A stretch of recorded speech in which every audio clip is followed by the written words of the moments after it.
আম্মু, বোঝার চেষ্টা করো, আমার পক্ষে বিয়ে করা কিছুতেই সম্ভব নয়। আমাকে যে বিয়ে করবে শুধু শুধু তার জীবনটা নষ্ট হবে। তুমি তো জানোই সর্বোচ্চ 30 বছরের বেশি আমি বাঁচবো না। আমার ব্লাড গ্রুপ খুবই রেয়ার, সহজে পাওয়া যায় না। ব্লাডের অভাবে সময়ের আগেই মৃত্যু হতে পারে আমার। মেয়ের কথা শুনে শাড়ির আঁচল দিয়ে চোখের পানি মুছলেন মিসেস ফাতেমা বেগম। মারে, তুই আমার একটা মাত্র মেয়ে, তোকে বাঁচাতে নিজের সবটা উজাড় করে দিতেও দুবার ভাবিনি, আর ভাববো না। আমারও তো ইচ্ছে হয় মেয়েকে ধুমধাম করে বিয়ে দেব, মেয়ে সংসার করবে, জামাই আপ্যায়ন করব। প্লিজ আম্মু, কান্না করো না। তোমাকে কাঁদতে দেখলে আমারও যে কষ্ট হয় আম্মু। আমি মনোবল হারিয়ে ফেলি। তুমি কি চাও তোমার মেয়ে মনোবল হারিয়ে মানসিকভাবে ভেঙে পড়ুক? না, আমি চাই আমার মেয়ে সারা জীবন মাথা উঁচু করে বাঁচুক, কখনো মনোবল হারানো চলবে না। তাহলে কপালে চুমু দাও, আমি আর্ট স্কুলে যাই। ফাতেমা বেগম নিজের মেয়ের কপালে হাত ছুঁয়ে মুখে চুমু দিলেন। সাবধানে দেখে শুনে যাস, আর আসার সময় 1 কেজি পটল নিয়ে আসিস, ভাজবো আজকে। এতক্ষণ কথা হচ্ছিল আমাদের গল্পের নায়িকা প্রতিভা আর তার মা মিসেস ফাতেমা বেগমের মধ্যে। প্রতিভা দেখতে মাশাআল্লাহ সুন্দরী, নামের মতো কাজেও তার জুড়ি মেলা ভার। ছবি অঙ্কনে পারদর্শী সে। বাচ্চাদের জন্য ছোট একটা আর্ট স্কুল রয়েছে ওর, সেখানে বিনামূল্যে বাচ্চাদের আর্ট করা শেখায় প্রতিভা। এটা প্রতিভার একটা শখ বলা যায়, তাই বাচ্চাদের ছবি আঁকা শিখিয়ে কোনো রকম টাকা পয়সা নেয় না সে। এছাড়াও প্রতিভা রান্না বান্না থেকে সেলাই, হাতের কাজ সব কিছুতেই পারদর্শী। কত শত ডিজাইনের কাঁথা সেলাই সে করেছে হিসেব ছাড়া। প্রতিভার বাবা থ্যালাসেমিয়া রোগী ছিলেন। প্রতিভার বয়স যখন 10 বছর, তখন প্রতিভার বাবা মৃত্যুবরণ করেন। প্রতিভার মা ফাতেমা বেগম দর্জির কাজ করে যে উপার্জন করেন সেটা দিয়ে সংসার চালান। মেয়েকে পড়াশোনা করিয়েছেন। প্রতিভা বড় হওয়ার সাথে সাথে নিজের প্রতিভার জোরে তার হাতের কাজের জন্য সংসারের আয় উপার্জন আরো বেড়ে যায়। সে জামা কাপড়েও ডিজাইন করে ফুল তোলে, যার জন্য পোশাকের দাম আরো বেড়ে যায়। মধ্যবিত্ত ঘরের মেয়ে প্রতিভার এত এত প্রতিভা থাকা সত্ত্বেও আত্মীয় স্বজনদের থেকে বিতাড়িত সে, কারণ মরণবেদী থ্যালাসেমিয়া রোগে আক্রান্ত প্রতিভা। থ্যালাসেমিয়া এমন একটি রোগ যে রোগটি বংশগতভাবে ছড়ায়। বাবা মা দুজনে বা দুজনের একজন যদি থ্যালাসেমিয়া রোগের বাহক হয় বা থ্যালাসেমিয়া রোগে আক্রান্ত হলে বংশানুক্রমে তাদের সন্তানের মাঝেও থ্যালাসেমিয়ার জিন প্রবেশ করে, যার ফলে সন্তানরাও এই রোগে আক্রান্ত হয়। আবার ব্যতিক্রমও রয়েছে। কখনো কখনো বাবা মায়ের মধ্যে একজন সুস্থ থাকলে, অর্থাৎ থ্যালাসেমিয়া জিন বহন না করলে 25% সুস্থ বাচ্চাও জন্মাতে পারে। প্রতিভার মা ফাতেমা বেগম সুস্থ থাকলেও প্রতিভার বাবা থ্যালাসেমিয়া রোগে আক্রান্ত ছিলেন। ফলাফল প্রতিভাও থ্যালাসেমিয়া রোগে আক্রান্ত হয়েই জন্মগ্রহণ করেছে। ব্লাড কেনার খরচ দেওয়ার ভয়ে দাদির বাড়ি থেকে তাড়িয়ে দেওয়া হয়েছিল প্রতিভা আর ওর মা ফাতেমা বেগমকে। সম্পত্তি থেকেও বহিষ্কার করেছে ওদের। প্রতিভার চাচা ও কাকারা মিলে সব সম্পত্তি নিজেদের নামে করে নিয়েছে। প্রতিভার মা নিজের বাবার বাড়ির যে অল্প একটু সম্পত্তি পেয়েছিলেন, বর্তমানে সেখানেই টিনসেট বাড়ি করে মেয়েকে নিয়ে দিব্যি দিন কাটাচ্ছে ওরা। মা ছাড়া পৃথিবীতে প্রতিভার কেউ নেই বললেই চলে। গোল্ডেন A+ পেয়ে SSC পাশ করার পরেও পড়াশোনা ছেড়ে দিয়েছে প্রতিভা, কারণ সে বাঁচবে মাত্র 30 বছর। এত খরচ করে পড়ালেখা করে কোনো লাভ হবে না। তার চেয়ে হাতের কাজ আর বাচ্চাদের আর্ট শেখানো নিয়ে সে দিব্যি ভালো থাকবে যতদিন বাঁচবে। তার মা ছাড়া তার কোনো পিছুটান নেই। প্রতিভাকে আশেপাশের সবাই খুব ভালোবাসে, কারণ প্রতিভা একজন উপকারী মিষ্টভাষী মেয়ে আর সবার সঙ্গে মিশে যেতে পারে। প্রতিভার বর্তমান বয়স 19 বছর। 3 বছর আগে পড়াশোনা ছেড়ে দিয়ে এখন নিজের মা, হাতের কাজ, আর্ট স্কুল আর বাচ্চাদের নিয়েই আছে ও। এই যে হাতের কাজগুলো শেষ করে এখন আর্ট স্কুলে গেল সে। নতুন একটা গেম অ্যাপস মার্কেটে ভালো প্রফিট পাওয়ায় খান সফটওয়্যার ইঞ্জিনিয়ারিং ইনস্টিটিউট এক বড় পার্টি থ্রো করেছে। এই গেম অ্যাপস তৈরিতে অক্লান্ত পরিশ্রম করেছে সফটওয়্যার ইঞ্জিনিয়ার ইয়ামিন চৌধুরী। অ্যাপসটি তৈরিতে শতকরা 80% ক্রেডিটই তার। বিভিন্ন ইঞ্জিনিয়ার হেড, বিভিন্ন সফটওয়্যার ইঞ্জিনিয়ারিং কোম্পানি থেকে ইয়ামিন চৌধুরীকে সম্বর্ধনা পুরস্কার দেওয়া হয়েছে। সবাই ইয়ামিনের সঙ্গে হ্যান্ডশেক করে কংগ্রেস করেছে। এটা তার লাইফের প্রথম সাকসেস। ইয়ামিন আজ অনেক খুশি। অনেক স্ট্রাগল আর অনেক অক্লান্ত পরিশ্রমের পর আজ সে একজন সাকসেসফুল সফটওয়্যার ইঞ্জিনিয়ার। প্রতিটা নিউজ চ্যানেলে আজ ওর ক্রিয়েট করা অ্যাপসের নিউজ দেখাবে। পার্টি শেষ করে অফিস থেকে বের হলো ইয়ামিন। এখন তার গন্তব্য পদ্মা নদীর পাড়ে যাওয়া। মন মানসিকতা ভালো থাকলে বা মনের ভিতরে অশান্তি থাকলে ইয়ামিন এইখানে আসে। নিরিবিলি পরিবেশে বয়ে চলা নদীর পানির দিকে চেয়ে থেকে নদীর বাতাস উপভোগ করে সে। নদীর বাতাসে মনটা ফুরফুরে হয়ে ওঠে তার। গা থেকে ব্লেজার খুলে বাম হাতে নিয়ে নদীর পাড়ে দাঁড়িয়ে থেকে নিজেকে ফুরফুরে করছে ইয়ামিন। ইয়ামিনের পরিচয়টা দিই, ইনি আমাদের গল্পের নায়ক ইয়ামিন চৌধুরী। 5 ফুট 9 ইঞ্চি লম্বা, সুঠামদেহী শ্যামবর্ণের এক সুদর্শন যুবক। বয়স 29। পেশায় ইয়ামিন একজন সফটওয়্যার ইঞ্জিনিয়ার। রাজশাহী শহরের বড় এক প্রাইভেট সফটওয়্যার কোম্পানিতে জব করে সে। কোম্পানির নাম খান সফটওয়্যার ইনস্টিটিউট। ইয়ামিনের বাবা মা এক বাস অ্যাক্সিডেন্টে মারা গিয়েছে 2 বছর হলো। এখন একটা ফ্ল্যাট ভাড়া নিয়ে ইয়ামিন একাই থাকে এই রাজশাহী শহরে। ইয়ামিনের শখ বলতে সে একজন ব্লাড ডোনার।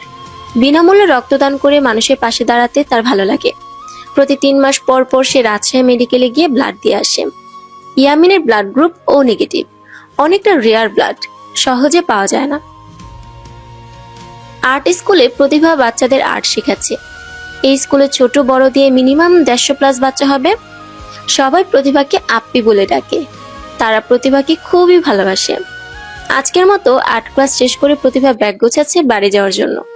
তখনই 6 বছরের এক বাচ্চা মেয়ে এসে প্রতিভার সামনে দাঁড়ালো। আপনি আপনি বলো মিষ্টি সোনা, তুমি কি জানো তোমার নামের মতো তুমিও খুবই মিষ্টি? গালে কিস করে, থ্যাংক ইউ আপ্পি। তোমাকে না একটা কথা বলার ছিল। বলো শুনি। মাম্মাম তোমাকে ইনভাইট করেছে। কালকে আমার বার্থডে, তোমাকে আসতেই হবে। তাই নাকি? কাল তাহলে মিষ্টি সোনার বার্থডে বুঝি? তাহলে তো যেতেই হয়। তুমি আসবে তো আপ্পি? আমি তোমার জন্য ওয়েট করব কিন্তু। অবশ্যই যাব, কেন যাব না? মিষ্টি সোনার জন্মদিন বলে কথা। তোমাকে এতগুলা লাভ ইউ। মিষ্টি নামের মেয়েটা প্রতিভার গালে চুমু দিয়ে ছুটে বেরিয়ে গেল। প্রতিভা ব্যাগ গুছিয়ে বাইরে এসে দেখে মিষ্টির মা মিষ্টিকে কোলে নিয়ে দাঁড়িয়ে আছে। আসসালামু আলাইকুম আন্টি, কেমন আছেন? আলহামদুলিল্লাহ ভালো। তুমি কেমন আছো প্রতিভা? এই তো আলহামদুলিল্লাহ। এ মাসের ব্লাড নিয়েছো? না আন্টি, হসপিটালের নার্সের সঙ্গে কথা বলে রেখেছি। ও নেগেটিভ ব্লাড গ্রুপের কোনো ডোনার আসলে তার নাম্বারটা রেখে দিতে। জানেনই তো এই ব্লাড গ্রুপ অনেকটা রেয়ার, সহজে পাওয়া যায় না। কাল পরশু মেডিকেলে যাব, দেখা যাক ব্লাড পাই কিনা। দোয়া করবেন আন্টি। অবশ্যই। তোমার মতো এত মিষ্টি একটা মেয়ের এত বড় রোগ যে কেন দিল আল্লাহ? আন্টি, আল্লাহ যা করেন ভালোর জন্যই করেন। সেটা ঠিক। শোনো প্রতিভা, কাল সন্ধ্যায় মিষ্টির জন্মদিনের জন্য ছোট্ট করে একটু আয়োজন করেছি। তোমার ইনভাইট রইলো, মাকে সাথে করে আসবে কেমন? ভেবে দেখবো আন্টি, সময় পেলে অবশ্যই আসবো। অপেক্ষা করব তোমার। এসো কিন্তু, না আসলে রাগ করব। ঠিক আছে আন্টি, আসবো। আসি। আসসালামু আলাইকুম। বাড়ি যাওয়ার সময় প্রতিভা বাজার থেকে 1 কেজি পটল আর হাফ কেজি চিনি কিনে নিল। এতটুকু রাস্তা হেঁটে এসে হাঁপিয়ে গেছে মেয়েটা। বাড়িতে এসে দরজায় টোকা দিলে ওর মা এসে দরজা খুলে দিল। মেয়ের হাত থেকে পটল আর চিনির প্যাকেট নিয়ে তিনি বললেন, হাঁপিয়ে গেছিস মা? হেঁটে আসতে গেলি কেন? একটা রিক্সা নিতে পারতি। যা ফ্রেশ হয়ে নে। রিক্সাওয়ালা মামাগুলো ভীষণ অসৎ, সবসময় ভাড়া বেশি নেয়। এতটুকু তো রাস্তা, তাই হেঁটে আসলাম। আম্মু পরশুদিন যে ড্রেসগুলো বানিয়েছো ওগুলো আমার ঘরে রেখো, আমি ফ্রেশ হয়ে ফুল তুলবো। ম্যাচিং সুতা কিনে এনেছি। এখনই এসব নিয়ে বসতে হবে না মা, ফ্রেশ হয়ে একটু জিরিয়ে নে আগে। মায়ের কথায় সম্মতি দিয়ে প্রতিভা কলের পাড় থেকে হাত মুখ ধুয়ে গামছা দিয়ে মুখ চোখ মুছে বিছানায় এসে শুয়ে পড়ল। পুরো শরীরে কিটকিটে চিনচিনে যন্ত্রণা হচ্ছে। প্রতিটি থ্যালাসেমিয়া রোগে আক্রান্ত রোগীদের এই এক সমস্যা। ব্লাড নেওয়ার সময় এগিয়ে আসলে শরীরে এ ধরনের অসহ্যকর যন্ত্রণা সৃষ্টি হয়। প্রতিভার মনে হচ্ছে ওর শরীরের ভেতরে কোনো পোকা কিটকিট করে কামড়াচ্ছে। এই যন্ত্রণা সহ্য করা ক্রমশ কষ্টকর হয়ে পড়েছে ওর জন্য। নিজের মাকে জানাবে সেই ইচ্ছেটাও নেই, কারণ ওর মা চিন্তায় অসুস্থ হয়ে পড়বে। বিছানায় মোছরামুছরি করতে করতে প্রতিভা একসময় সেন্স হারিয়ে ফেলে। রাত 9টার দিকে প্রতিভার মা ফাতেমা বেগম খাবার খাওয়ার জন্য প্রতিভাকে ডাকতে এসে দেখে প্রতিভা বিছানায় বিধ্বস্ত অবস্থায় এলোমেলো ভাবে শুয়ে আছে। ফাতেমা বেগম মনে করেছেন প্রতিভা ক্লান্ত থাকায় হয়তো ঘুমিয়ে পড়েছে। মেয়েকে বেশ কয়েকবার ডাকার পরেও কোনো সাড়া না পেয়ে আতঙ্কিত হয়ে পড়লেন তিনি। পানির গ্লাস নিয়ে এসে প্রতিভার চোখে মুখে বেশ কয়েকবার পানির ছিটা দিলে নড়ে চড়ে উঠল প্রতিভা। ফাতেমা বেগম নিজের মেয়ের হাত পা ঘুরছেন, পাখা দিয়ে বাতাস করছেন, কি রেখে কি করবেন বুঝতে পারছেন না তিনি। প্রতিভার সেন্স আসতেই নিজের মাকে এমন পাগলের মতো আচরণ করতে দেখে অস্ফুট স্বরে কোনো রকমে বলল, আম্মু চিন্তা করো না, আমি ঠিক আছি। ওই শরীরের ভেতরে কামড়াচ্ছিল একটু। তুমি তো জানো রক্ত নেওয়ার সময় হয়ে এলে এই ধরনের প্রবলেম হয়। তুই একবার আমাকে ডাকতে পারতিস মা? এভাবে কেন কষ্টগুলোকে লুকাস বলতো? প্রতিভা ওর মায়ের কোলে মাথা দিয়ে ওর মায়ের কোমর জড়িয়ে ধরল। আম্মু আমি ঠিক আছি, এত সহজে এত তাড়াতাড়ি তোমার মেয়ে মরবে না গো। বালাই সার, এসব কথা মুখেও আনবি না। কথায় কথায় মরার কথা কেন বলিস বলতো? তুই ছাড়া এই পৃথিবীতে আমার কে আছে বল? তুই এসব বললে আমার বুকের ভিতর কি হয় তুই তো বুঝিস না। সরি আম্মু, আজকে কি রান্না করেছো বলো তো? পায়েস করেছো? জানিস তো মা, আমি যখন তোর বয়সী ছিলাম আমার বন্ধু বান্ধবরা বলতো আমি নাকি খুব ভালো দুধ পায়েস রান্না করতে পারি। কিন্তু আমার কপালটা দেখ, নিজের মেয়েকে সেটা কখনো খাওয়াতে পারলাম না। চিনি পানি দিয়ে তোকে পায়েস রান্না করে খাওয়াতে হয়। দীর্ঘশ্বাস ফেলে চোখের পানি শাড়ির আঁচল দিয়ে মুছেন। আম্মু, পানি দিয়ে রান্না করা পায়েস অনেক সুস্বাদু হয়। মায়ের হাতের কোনো রান্নাই খারাপ হয় না। আমাদের মতো মানুষদের যে লৌহ সমৃদ্ধ খাবার খাওয়া নিষিদ্ধ। দুধে আয়রনের পরিমাণটা অনেক, তাই তো খাই না আম্মু। তুমি এত মন খারাপ করো কেন বলো তো? আমি তো বেশ আছি। কাল পরশু তো রক্ত নেওয়ার দিন, তাই না রে মা? আবার তোর শরীরে সুই ফোটাবে। পরশুদিন মেডিকেলে যাব। নার্স অবশ্য এখনো কিছু জানায়নি। দেখা যাক ব্লাড পাওয়া যায় কিনা। আল্লাহ ভরসা, আল্লাহ নিরাশ করবেন না আমাকে। তাই যেন হয়। 2 ব্যাগের জায়গায় কমসে কম 1 ব্যাগ হলেও যেন রক্ত পাই। আল্লাহ দেখো তুমি। খেতে চল মা, তোর জন্য পানি পায়েস আর করলা ভাজি করেছি, তোর জন্য বেশ উপকারী। My favourite. তুমি খাবার পারো, আমি মাগরিবের কাজে নামাজ আর ঈশার নামাজটা পড়ে আসছি, কেমন? আচ্ছা ঠিক আছে। প্রতিভা নামাজ শেষ করে মায়ের সঙ্গে মজা করে খাবার খেয়ে নিল। একটা নাপা এক্সট্রা খেয়ে নিল, যাতে সামান্যতম হলেও ভালো লাগে। খাওয়া দাওয়া শেষে ঘরে এসে 3টা জামা নিয়ে বসলো প্রতিভা। আজকে রাতের মধ্যে এই জামাগুলোতে ফুল তুলতে হবে। হাতের কাজ শেষ করতে পারলে এই জামা 3টার জন্য বেশ অনেকটাই মূল্য পাওয়া যাবে। কালকে মিষ্টি নামের মেয়েটার জন্মদিন, এত করে বলেছে, না গিয়েও উপায় নেই। বাচ্চা মেয়েটার জন্য কিছু তো কিনতে হবে। এছাড়াও পরশুদিন মিনিমাম 1 ব্যাগ হলেও রক্ত কিনতে হবে। ভাগ্যক্রমে 2 ব্যাগ পাওয়া গেলে আলহামদুলিল্লাহ। বিছানায় 2টা বালিশ একটার উপর আরেকটা রেখে প্রতিভা মনোযোগ দিয়ে কাজ শুরু করলো। সকাল 8টার দিকে প্রতিভার মা প্রতিভাকে ডাকতে এসে দেখে হিজাব পরা অবস্থায় প্রতিভা বালিশে মুখ থুবড়ে পড়ে আছে। চিন্তিত হয়ে প্রতিভাকে কয়েকটা ডাক দিতে চোখ মেলে তাকালো প্রতিভা। কিরে, এভাবে শুয়েছিলি যে? শরীর ঠিক আছে তোর? আবার কোনো সমস্যা হচ্ছে না তো মা? শান্ত হও আম্মু, আমি ঠিক আছি, কিচ্ছু হয়নি। ফজরের নামাজ শেষে জামাটা নিয়ে বসেছিলাম, কখন চোখ লেগে গেছে বুঝতে পারিনি। আর অল্প একটু বাকি আছে, তুমি যাও, এটুকু শেষ করেই আসছি আমি। এত চাপ কে নিতে বলেছে তোকে? নিজের দিকে একবার দেখেছিস? শরীরটা একদম ফ্যাকাশে হয়ে গেছে। এটা নর্মাল আম্মু। আমাদের মতো থ্যালাসেমিয়া রোগে আক্রান্ত রোগীদের জন্য খুব অল্পতেই ক্লান্ত হয়ে পড়া, অবসাদে ভোগা, ফ্যাকাশে ত্বক, শ্বাসকষ্ট, এগুলো খুবই স্বাভাবিক। রক্ত অধিক হারে ভেঙে যায় বলে অনেকের ক্ষেত্রে জন্ডিস হয়ে ত্বক হলুদ হয়ে যায়। সেখানে তোমার মেয়ে যথেষ্ট সুস্থ আছে, এতেই আল্লাহর কাছে শুকরিয়া আদায় করো। এই বয়সে কত বুঝিস তুই? অন্যরা তো সহজে মেনে নিতে পারে না নিজের সমস্যাগুলোকে, মানসিকভাবে ভেঙে পড়ে। তুমি কি জানো, কোনো অবস্থাতেই মানসিকভাবে দুর্বল হতে নেই। নিজেকে কখনো দুর্বল মনে করা যাবে না। যেমন পরিস্থিতি আসুক না কেন, সৃষ্টিকর্তার উপর আস্থা রাখতে হবে এবং নিজেকে শক্ত করতে হবে। একদম ঠিক বলেছিস, কিন্তু বেশিরভাগ মানুষই সেটা বোঝে না, অল্পতেই ভেঙে পড়ে। আম্মু শোনো, আজকে সন্ধ্যায় একটা জন্মদিনের অনুষ্ঠান আছে। বাচ্চা মেয়েটা আর ওর মা বারবার করে আমাকে বলেছে, না গেলেই নয়, সন্ধ্যার দিকে যাব, কেমন? একা ওই ভর সন্ধ্যায় যাবি? তুমিও যাবে আম্মু? আমাদের মামে দুজনকেই যেতে বলেছেন আন্টি। আচ্ছা ঠিক আছে, পরে দেখা যাবে। এখন হাতের কাজ রেখে খেয়ে নিবি, আয়, পরে করিস। তুমি খাইয়ে দাও, আমি হাতের কাজটা শেষ করি। এই জামাটাই শেষ। সন্ধ্যায় বোরকা নিকাব পরে তৈরি হয়ে নিল প্রতিভা আর ওর মা ফাতেমা বেগম। বাজার থেকে একটা বারবিডল কিনে সিএনজি করে দুজনেই মিষ্টির বাড়ির উদ্দেশ্যে রওনা দিল। গলির মুখ অব্দি পৌঁছে সিএনজি ভাড়া মিটিয়ে সিএনজি থেকে নামলো ওরা। এখন সমস্যা হলো মিষ্টির বাড়িটা কোনটা সেটা প্রতিভার অজানা। সাইড ব্যাগ থেকে স্যাম্পনি কোম্পানির নিজের ছোট বাটন ফোনটা বের করে মিষ্টির মায়ের নম্বরে কল করলো প্রতিভা। প্রথমবারে রিসিভ না হলেও দ্বিতীয়বারে কল রিসিভ করলেন মিষ্টির মা। তিনি প্রতিভাকে অপেক্ষা করতে বলে কল কাটলেন। কিছুক্ষণ পরে মিষ্টির মা নিজেই এসে প্রতিভা আর ওর আম্মুকে সঙ্গে করে নিজেদের বাসায় নিয়ে আসলেন। প্রতিভাকে পেয়ে মিষ্টির খুশি যেন ধরে না। মিষ্টির বয়সে আরো অনেকগুলো বাচ্চা রয়েছে।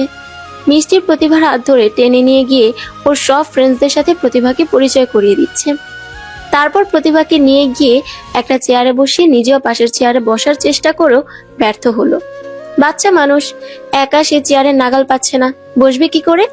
প্রতিভা মিষ্টিকে কোলে তুলে চেয়ারে বসিয়ে দিয়ে বলল, ড্রেসটা কে কিনে দিয়েছে মিষ্টি সোনা? বাবাই কিনে দিয়েছে। আমাকে কেমন লাগছে বলো না আপনি? তুমি কি জানো এই রেড ফ্রকে তোমাকে রেড অ্যাঞ্জেল মনে হচ্ছে? সত্যিই আমাকে পরীর মতো লাগছে। একদম। এই ছোট্ট অ্যাঞ্জেল পরীর জন্য আমার তরফ থেকে এই ছোট্ট একটা গিফট। মিষ্টি প্রতিভা থেকে গিফট বক্সটি নিয়ে তখনই খুলে ফেললো। একটা বারবিডল পেয়ে সে ডলের কপালে চুমু দিল। কি মিষ্টি সোনা, পছন্দ হয়েছে? আমার অনেক পছন্দ হয়েছে এই ডলটা। তোমার মতো সুন্দর আপনি। প্রতিভার গালে চুমু দিয়ে এবার আসলো সেই মাহেন্দ্রক্ষণ, কেক কাটার সময়। মিষ্টির এক পাশে মিষ্টির বাবা মা, আরেক পাশে প্রতিভা দাঁড়িয়ে রয়েছে। চারপাশে মিষ্টির ফ্রেন্ডস ও তার বাবা মায়েরা ঘিরে দাঁড়িয়ে আছে। মিষ্টি কেক কেটে সবার প্রথমে প্রতিভার দিকে কেকের টুকরো বাড়িয়ে দিল, কিন্তু প্রতিভা যে এটা খেতে পারবে না। মিষ্টি সোনা, তুমি জানো তো আমি অসুস্থ। আমি এই কেক খেতে পারবো না বাবু। তুমি তোমার বাবা মাকে খাওয়াও কেমন? আমি পাশেই আছি। কেন আপনি? অল্প একটু খাও, একটুখানি প্লিজ। না সোনা, ডক্টরের বারণ। প্রতিভা আর কিছু না বলে সেখান থেকে সরে এসে একটা চেয়ারে বসলো। কেক কাটার পর্ব শেষ হলে মিষ্টির মা একটা প্লেটে অল্প একটু কেকের টুকরো, তেহারি এক পিস সিদ্ধ ডিম এনে প্রতিভার হাতে দিল। এগুলো কি করবো আন্টি? অল্প করে হলেও খাও, কিছু হবে না। না আন্টি, আমাদের যে অধিক লৌহযুক্ত আয়রন সমৃদ্ধ খাবার খাওয়া একদম নিষিদ্ধ। তাহলে কি খাবে বলো, আমি সেই ব্যবস্থা করছি। কোন কোন খাবার তুমি খেতে পারবে? আমাদের খাদ্যের একটা তালিকা আছে আন্টি। কম আয়রনযুক্ত খাবার আমরা খেতে পারবো। মিষ্টির বাবা এগিয়ে এসে বলো, তোমাকে না খাইয়ে আমরা ছাড়ছি না। মিষ্টির বাবা একজন ব্যাংকার। ওনার বস মিষ্টির বাবার থেকে প্রতিভার সম্পর্কে অনেক কথাই শুনেছেন তিনি। প্রতিভার সঙ্গে দেখা করার ইচ্ছে তার অনেক দিনের, কিন্তু সময়ের অভাবে হয়ে ওঠে না। আজকে দেখা হয়েই গেল। কিরে মাহমুদ, এটাই সেই প্রতিভাবান মেয়ে নাকি? জি স্যার, এটাই প্রতিভা। দারুণ মিষ্টি দেখতে তো। কেমন আছো মা? আসসালামু আলাইকুম আঙ্কেল। আলহামদুলিল্লাহ, আল্লাহ যেমন রাখছেন। আপনি কেমন আছেন? আলহামদুলিল্লাহ। তুমি দেখতে ভারী মিষ্টি। তোমাকে দেখলে বোঝা যায় না তুমি এত জটিল একটা রোগে আক্রান্ত। জি আঙ্কেল, আমার প্লিহা নেই জন্য বোঝা যায় না অতটা। আমি থ্যালাসেমিয়া রোগে ভুগছি ঠিকই, তবে আলফা থ্যালাসেমিয়া রোগের উপসর্গ ও তীব্রতা অনেকটাই কম। সবার ক্ষেত্রে সব লক্ষণ থাকে না। মামুনি, তোমার থেকে আমার কিছু জানার ছিল।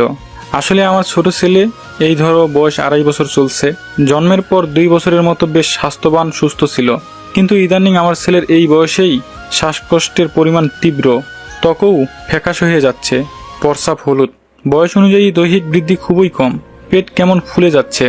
এই বয়সী বাচ্চারা যতটুকু খেলাধুলা করে, আমার ছেলে সেখানে একটু হাত পা ছড়াছড়ি করলেই হাঁপিয়ে যায়।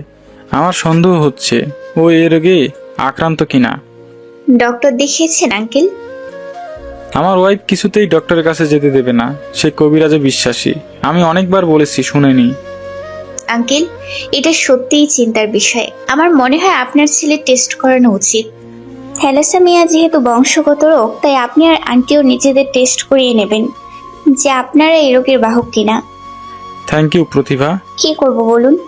আমি যেহেতু এই রোগে আক্রান্ত, জানি এর কষ্টটা কতটা তীব্র। সময় পেলে আমি এই রোগের যাবতীয় ইনফরমেশন কালেক্ট করার চেষ্টা করি, যাতে আমার দ্বারা আমি নিজের সহ অন্যদিনও উপকারে আসতে পারি।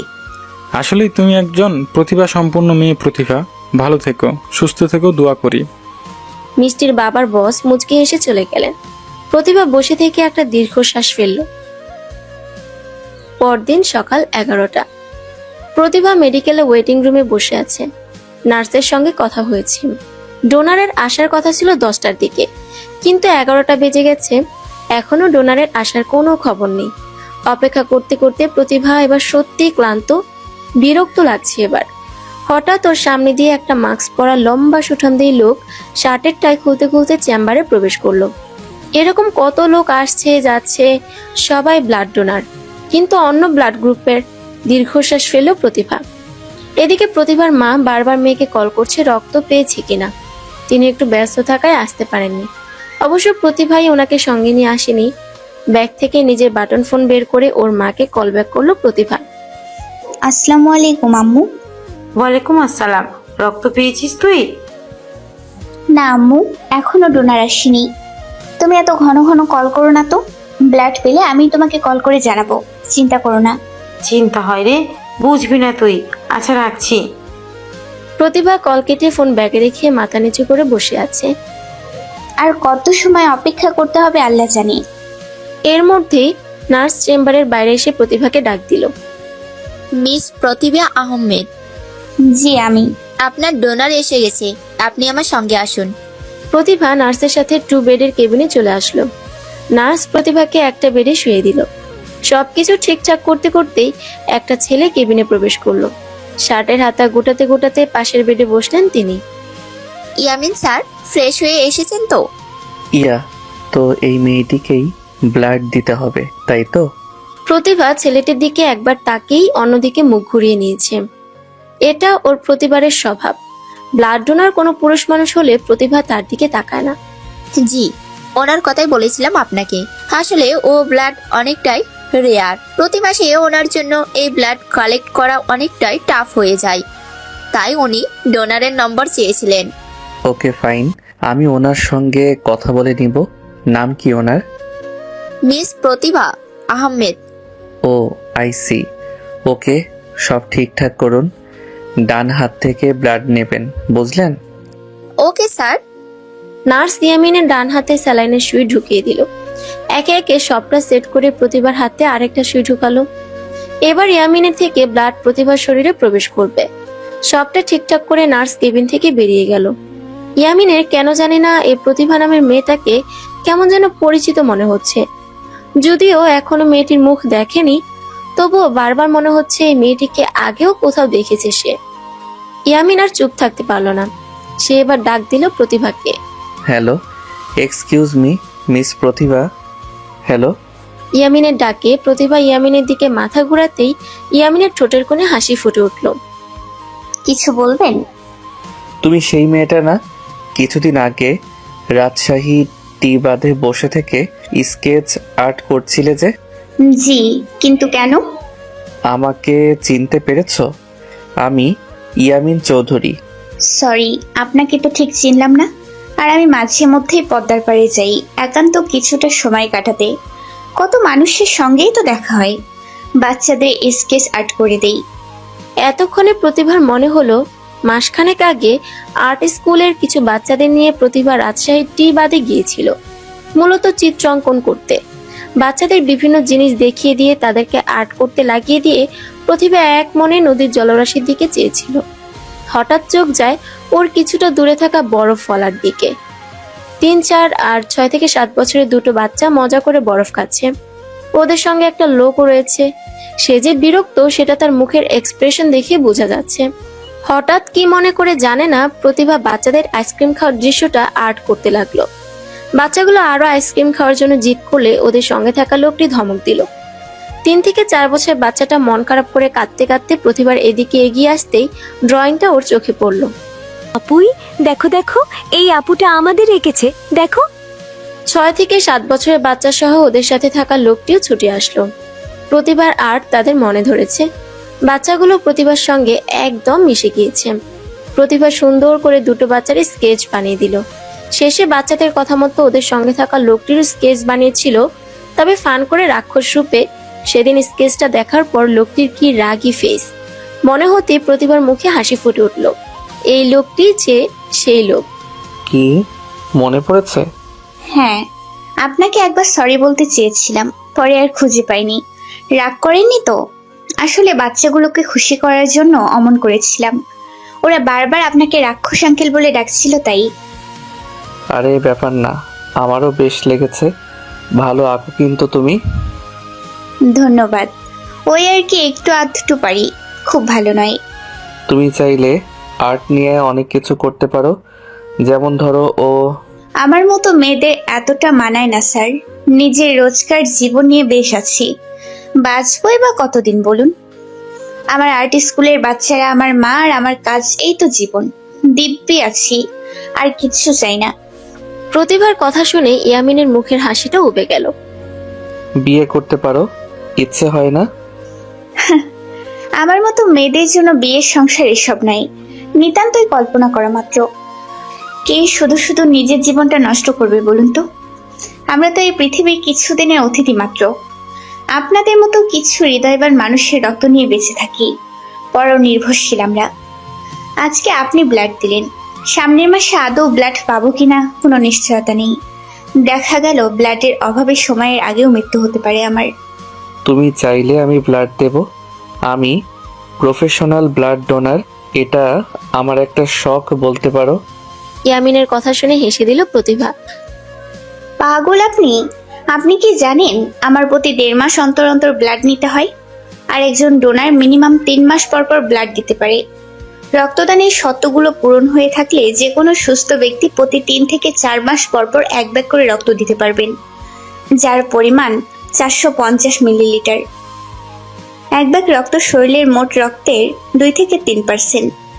তাই এই পরিমাণ রক্ত দিলে ডোনারের ক্ষতির কোনো আশঙ্কা নেই, তবে মিনিমাম 3 মাস পর পর, তার আগে নয়। তাহলে কিভাবে আমাকে ব্লাড দিবেন শুনি? হাসিটা সুন্দর, তোমার মিষ্টি হাসিটা দেখার জন্যই মজা করে বলেছিলাম। প্লিজ ডোন্ট মাইন্ড, তোমাকে চিন্তা করতে হবে না। আমি ডোনার খুঁজে বের করব, যাতে পরের মাসে সে তোমাকে ব্লাড দেয়। আর তার পরের মাসে তো আমি আছি। আই প্রমিসড ইউ প্রতিভা। আপনি আমার জন্য এত কিছু কেন করবেন? তুমি বুঝবে না। তুমি চাইলে আমরা বন্ধু হতে পারি, যদি চাও তো। তো পদ্মার পাড়ে আর যাওয়া হয়? আমি তো প্রায়ই যাই, তোমাকে দেখি না যে। আসলে সময় হয়ে ওঠে না, আর্ট স্কুল প্লাস নিজের কর্মব্যস্ততা সহ অসুস্থতা, সব মিলিয়ে সময় পাইনি। এনিওয়েজ, রিমঝিম। সেদিনের বাচ্চা দুটোর নাম? ওরা কেমন আছে? আলহামদুলিল্লাহ ভালো। এই তো গতকাল বরিশালে ওদের নানির বাড়ি থেকে ঘুরে আসলো, এসেই জিদ ধরেছে তোমার সঙ্গে দেখা করার জন্য। কি একটা অবস্থা বলো তো। তাই নাকি? তাহলে তো দেখা করতেই হয়। কালকে তাহলে নিয়ে আসবেন ওদের, আপনার বেবিদেরও নিয়ে আসবেন। আমি আনম্যারিড। ওহ সরি, আমি ভেবেছিলাম আপনি হয়তো married. It's okay. Blood absorb করা হয়ে গেলে নার্স এসে দুজনেরই হাত থেকে সুই বের করে নিল। এখন প্রায় 1-1.5 ঘন্টার মতো ইয়ামিনকে এখানেই রেস্ট নিতে হবে। প্রতিভা লোকটিকে এভাবে রেখে যেতে ইচ্ছে করছিল না। এখন অবধি ওকে যে কয়জন ডোনার রক্ত দিয়েছে সবাই মূল্য নিয়েছে, অথচ এই ইয়ামিন নামের লোকটি 1 পয়সাও নিল না, উল্টো নিজের নম্বর দিয়েছে। নেক্সট কখনো যাতে ব্লাড প্রবলেম না হয়, তাই ডোনার খুঁজে আনার প্রতিশ্রুতিও দিয়েছে। লোকটা আসলে বন্ধুসুলভ ও ভালো মানসিকতার অধিকারী। এখনকার যুগে এমন মানুষ সহজে পাওয়া যায় না। যেখানে ওর নিজের আত্মীয়রাই ওদেরকে দূরে ঠেলে দিয়েছে, সেখানে 2 দিনের পরিচয়ে এক অপরিচিত ব্যক্তি সাহায্যের হাত বাড়িয়ে দিয়েছেন। ইয়ামিন বেডে বসে রয়েছে, ওর সামনের বেডে প্রতিভা। প্রতিভা 1 বোতল পানি ইয়ামিনের দিকে এগিয়ে দিল। নিন, পানি খান। রক্তদানের পর পর্যাপ্ত পরিমাণে পানি পান করা জরুরি। আর এই যে রক্ত দেবার পর আপনার হাতে যে স্ট্রিপ ব্যান্ডেজ লাগিয়ে দিয়েছে, অন্তত কয়েক ঘন্টা পর এটি খুলবেন, বুঝেছেন? আর খোলার পর যদি র্যাশ বের হয়, তাহলে ভালো করে সাবান পানি দিয়ে ধুয়ে নেবেন, বুঝেছেন? জানি মিস, সব জানতা। আমি আসছি, ওয়েট করুন। প্রতিভা মেডিকেল থেকে বের হয়ে বাইরের রেস্টুরেন্ট থেকে মাছের তরকারি, ভাত, দুটো সিদ্ধ ডিম, পানির বোতল কিনে নিল আর হাফ কেজি স্ট্রবেরিও কিনে নিয়ে আবার মেডিকেলের ওই কেবিনে আসলো যেখানে ইয়ামিন রয়েছে। এসে দেখে ইয়ামিন বেডটা উঁচু করে সাইডে নিয়ে যাচ্ছে আর সুই ফোটানো জায়গা থেকে রক্ত বেরোচ্ছে। প্রতিভা দ্রুত খাবারের প্যাকেট আর পানির বোতল বক্সের উপর রেখে দিয়ে ইয়ামিনের বাম হাত ধরে টান দিয়ে সরিয়ে নিল, ডান হাত টান করে ধরে যেখানে সুই ফোটানো হয়েছিল সেখানে চাপ দিয়ে ধরে হাত উঁচু করে রাখলো। এভাবে প্রায় 5 থেকে 6 মিনিট রাখলেই ব্লিডিং বন্ধ হবে, তা না হলে যতক্ষণ ব্লিডিং বন্ধ না হয় ততক্ষণ এভাবে ধরে রাখতে হবে। পাগল নাকি আপনি? আপনি জানেন না রক্তদানের পর ভারী কিছু তুলতে নেই? এমনকি ওই দিন কোনোরূপ এক্সারসাইজ করাও নিষিদ্ধ। আর এরকম করবেন না, ঠিক আছে? ইয়ামিন কিছু না বলে এক দৃষ্টিতে প্রতিভার দিকে চেয়ে আছে। প্রতিভার ফ্যাকাশে মুখটা চিন্তায় জর্জরিত। ব্লিডিং অফ হলে প্রতিভা ইয়ামিনের হাত ছেড়ে দিল। বসুন এবার। আর শুনুন, মাথা ঘুরলে বা শারীরিক অস্বস্তি হলে কিছুক্ষণ শুয়ে থাকুন বা বসে থাকুন, যতক্ষণ না সুস্থ বোধ করছেন, বুঝেছেন? ইয়ামিন মাথা নাড়িয়ে বেডে হেলান দিয়ে শুয়ে পড়ল। খাবারের প্যাকেট দেখে সে প্রতিভার দিকে তাকালো। এগুলো কি? আপনার জন্য এনেছি। রক্তদানের পর একজন ডোনারের জন্য সর্বোত্তম হলো আয়রনযুক্ত খাবার খাওয়া।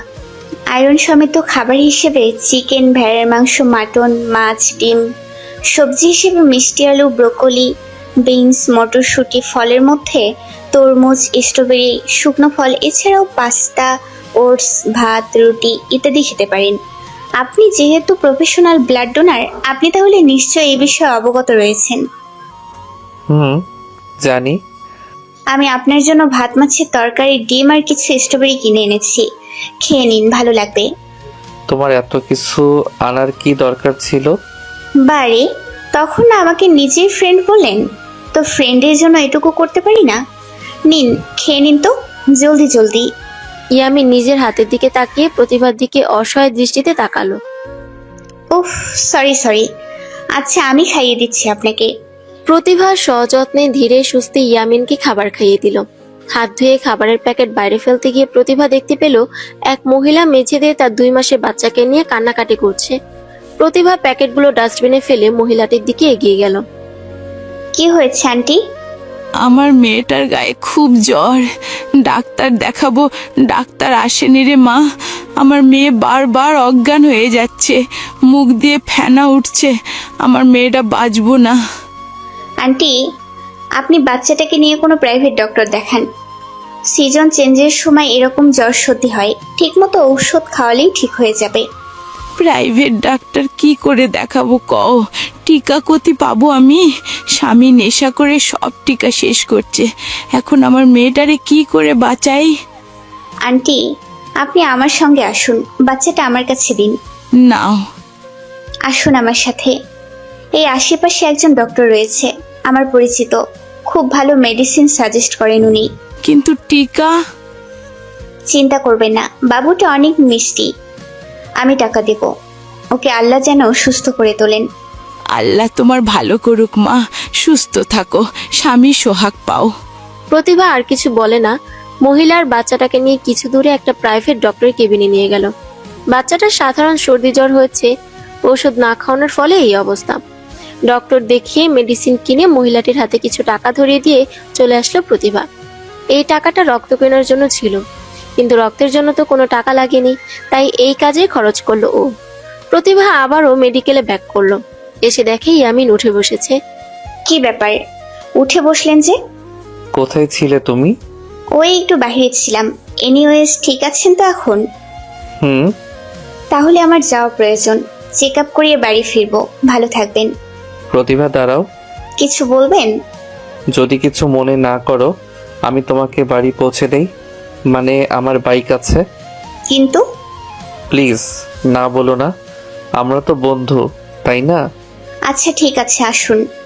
চেক আপ করানোর পর ইয়ামিন বাইকে করে প্রতিভাকে ওর বাড়ির সামনে নামিয়ে দিল। আসুন আমাদের বাসায়। আজ না, অন্যদিন। অফিসে কিছু কাজ আছে আজ, কালকে দেখা হবে। পদ্মার পাড়ে রিমঝিমদের নিয়ে আসবো। প্রতিভা মুচকে এসে সম্মতি দিয়ে বাড়ির দিকে হাঁটা দিল। ইয়ামিন কিছু একটা ভেবে মাথা চুলকে বাইক স্টার্ট দিয়ে চলে গেল। প্রতিভা বাড়িতে গিয়ে দেখে ওর মা ভাত চড়াচ্ছে চুলায়। আম্মু এখানে ভাত চড়াচ্ছ যে? আর বলিস না মা, খড়ি ছিল না, কেরোসিন তেলও শেষ, তাই এখন রান্না করছি।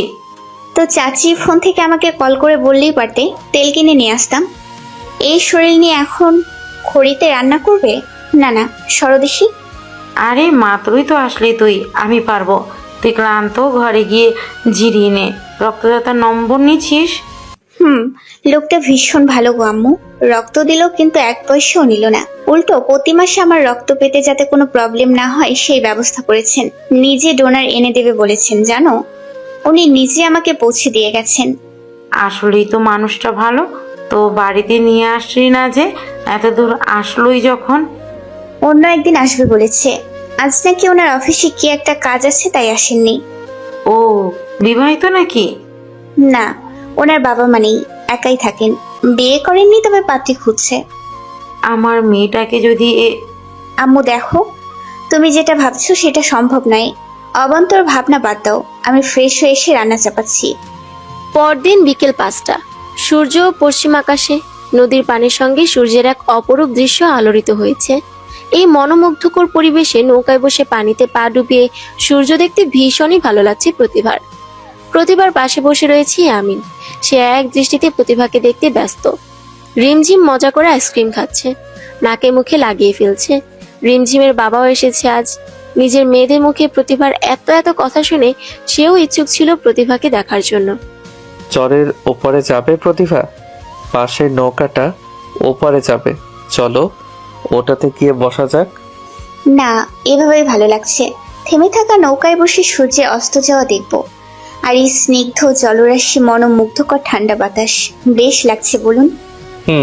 আর এই পরিবেশে যদি জোর ভ্রুওয়ালা কাজল কালো হরিণী চোখের অধিকারী অপরূপা কোনো কন্যা বসে এই প্রাকৃতিক শোভা উপভোগ করে, তাহলে প্রকৃতিও তো লজ্জা পেয়ে যাবে।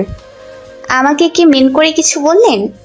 না মানে প্রকৃতির কথা বলছিলাম আর কি। তুমি যেভাবে প্রকৃতির সঙ্গে নিজেকে মিশিয়ে নিচ্ছ, প্রকৃতির ব্যাখ্যা দিচ্ছ, এতে তো প্রকৃতিও লজ্জা পাবে। তবে এক অপরূপ নারী তার সৌন্দর্য বিচরণে ব্যস্ত, এতে অবশ্য প্রকৃতির গর্ব হওয়া উচিত, বলো? আপনি কি সাহিত্যপ্রেমী? একটু আধটু। কেন বলো তো? না, এমনি মনে হলো আর কি।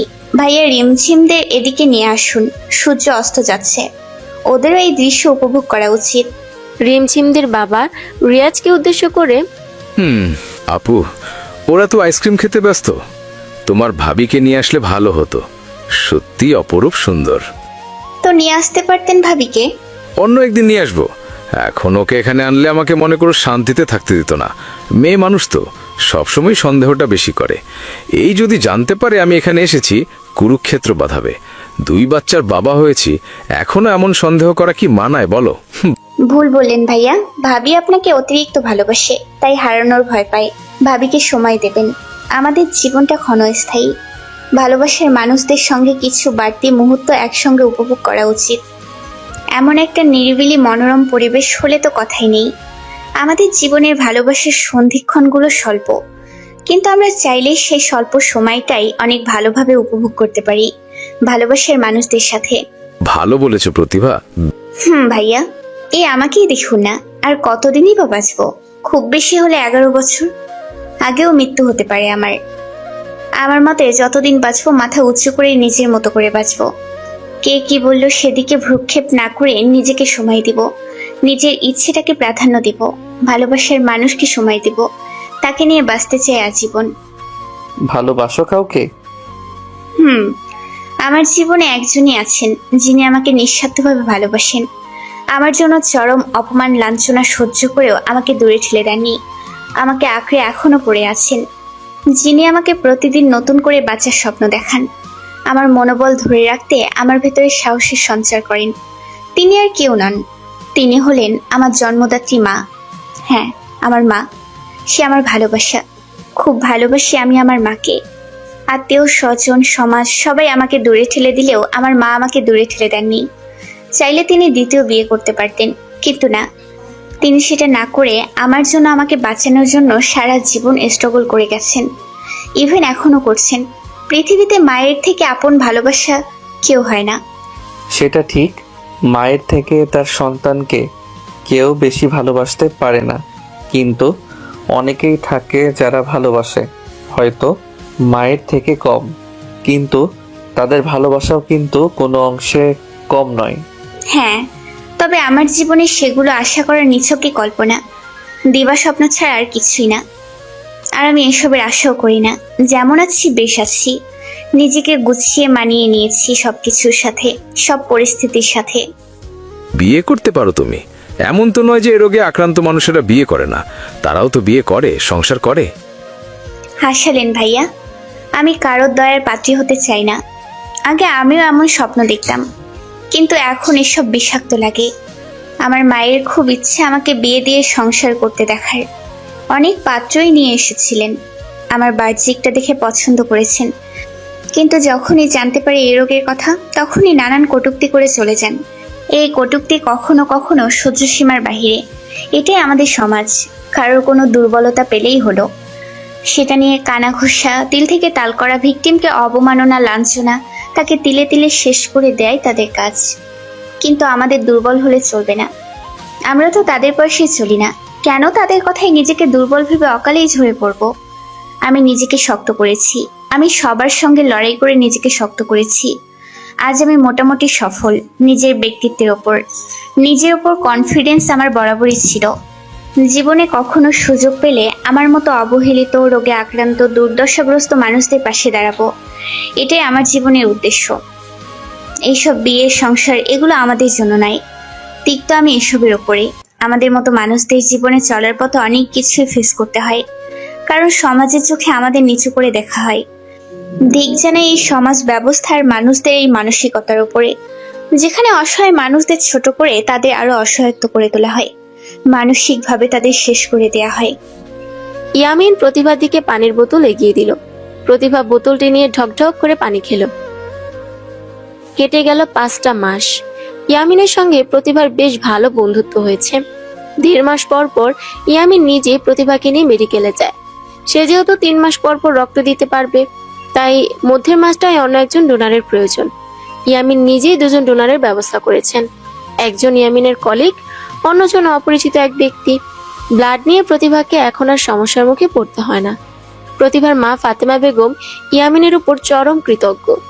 বহুবার তিনি প্রতিভাকে বলেছেন ইয়ামিনকে বাড়িতে নিয়ে আসার কথা, কিন্তু ইয়ামিন আসেনি। তার একটাই কথা, সময় মতো অবশ্যই যাব, বলতে হবে না।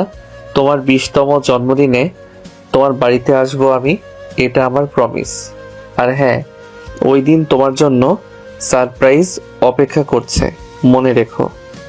সপ্তাহে 2 দিন প্রতিভা ইয়ামিন আর্ট স্কুলের বাচ্চাদের নিয়ে পদ্মার পাড়ে যায়, প্রাকৃতিক শোভা গায়ে মাখতে, প্রাকৃতিক শোভা উপভোগ করতে, নদীর স্নিগ্ধ জলরাশি আর বাতাসে নিজেকে উজাড় করতে।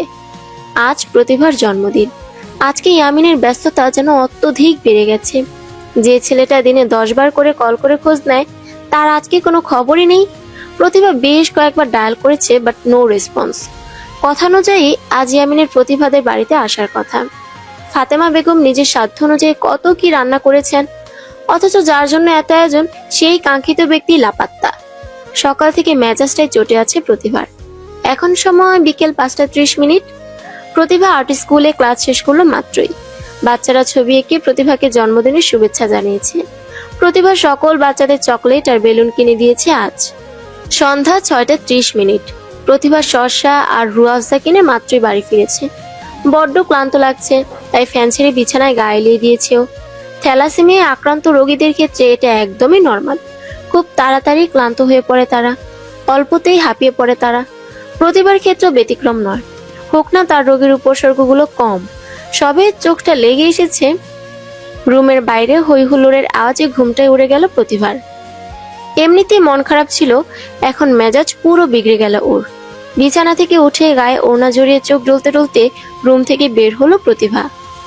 আম্মু, এত হই হুল্লোড় করছে কে বলো তো? মাথা ব্যথা করছে আমার। এই সন্ধ্যাবেলা এমন চেঁচামেচি করার মানে কি বু? প্রতিভা সামনে তাকিয়ে দেখে ইয়ামিন পকেটে 2 হাত গুজে মিষ্টি হেসে দাঁড়িয়ে আছে। পাশে চেয়ার পাতা রয়েছে, চেয়ারে রিয়াজ, রিমঝিমের বাবা, তার পাশে চেয়ারে একজন মেয়েও বসে রয়েছে। আর হইহুল্লোড় করছে রিম আর ঝিম।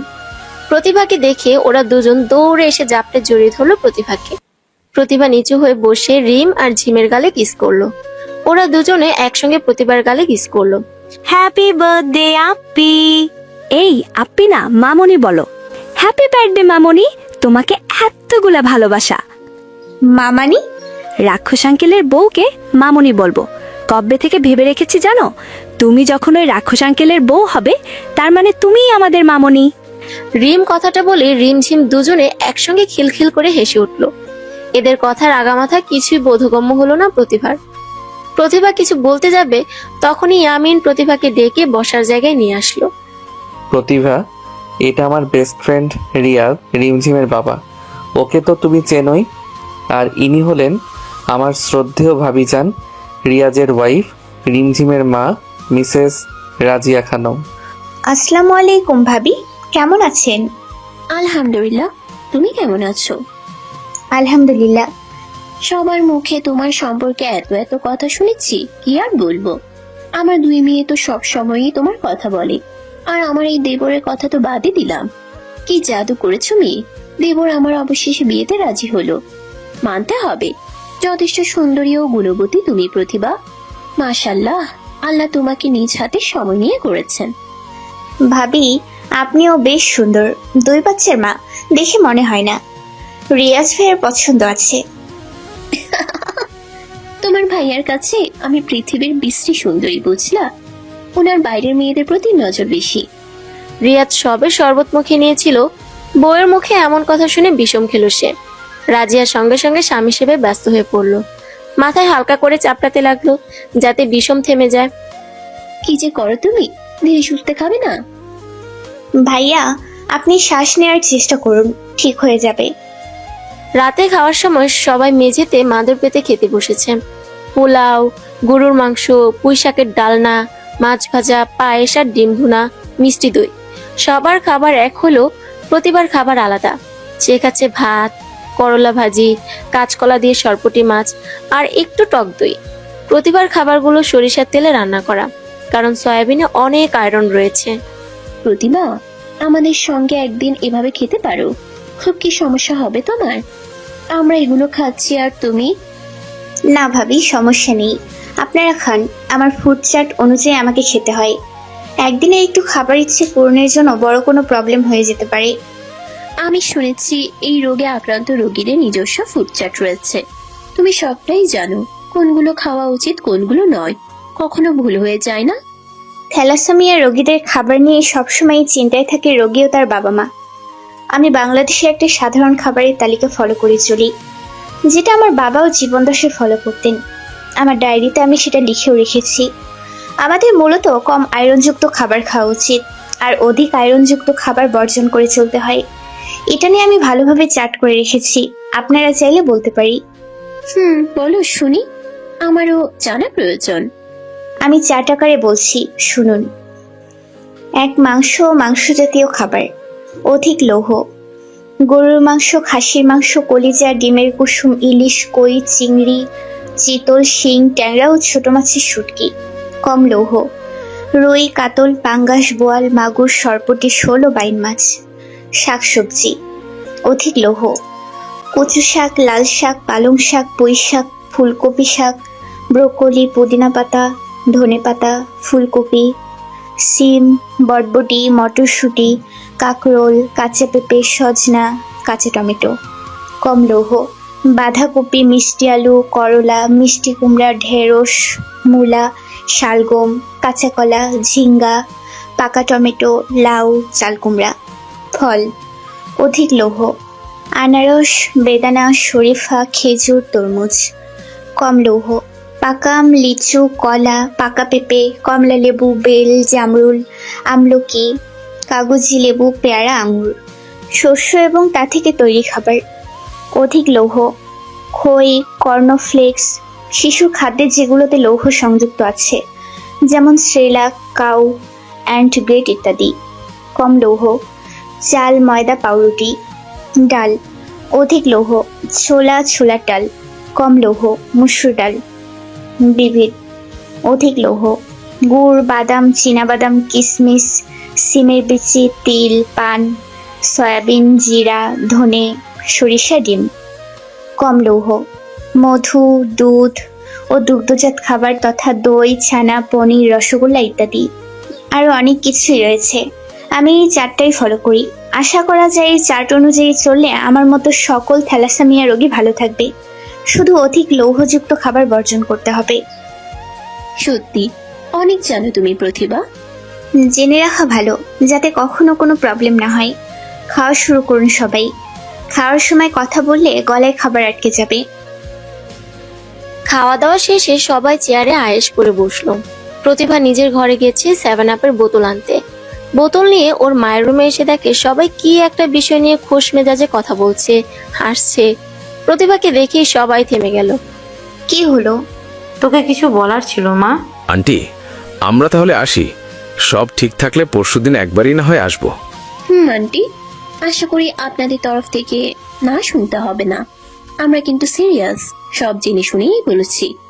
আমার এই দেবরটা আমার ছোট ভাইয়ের মতো। এত ভালো ভদ্র ছেলে আজকালকার যুগে পাওয়া দুষ্কর। তবে সবটা আপনার উপর। আপনি যা সিদ্ধান্ত নেবেন আমাদের জানাবেন। আন্টি, আজকে তাহলে আসি, সিদ্ধান্ত জানাবেন। অপেক্ষায় থাকলাম। আসসালামু আলাইকুম। আরে কোথায় যাচ্ছেন আপনারা?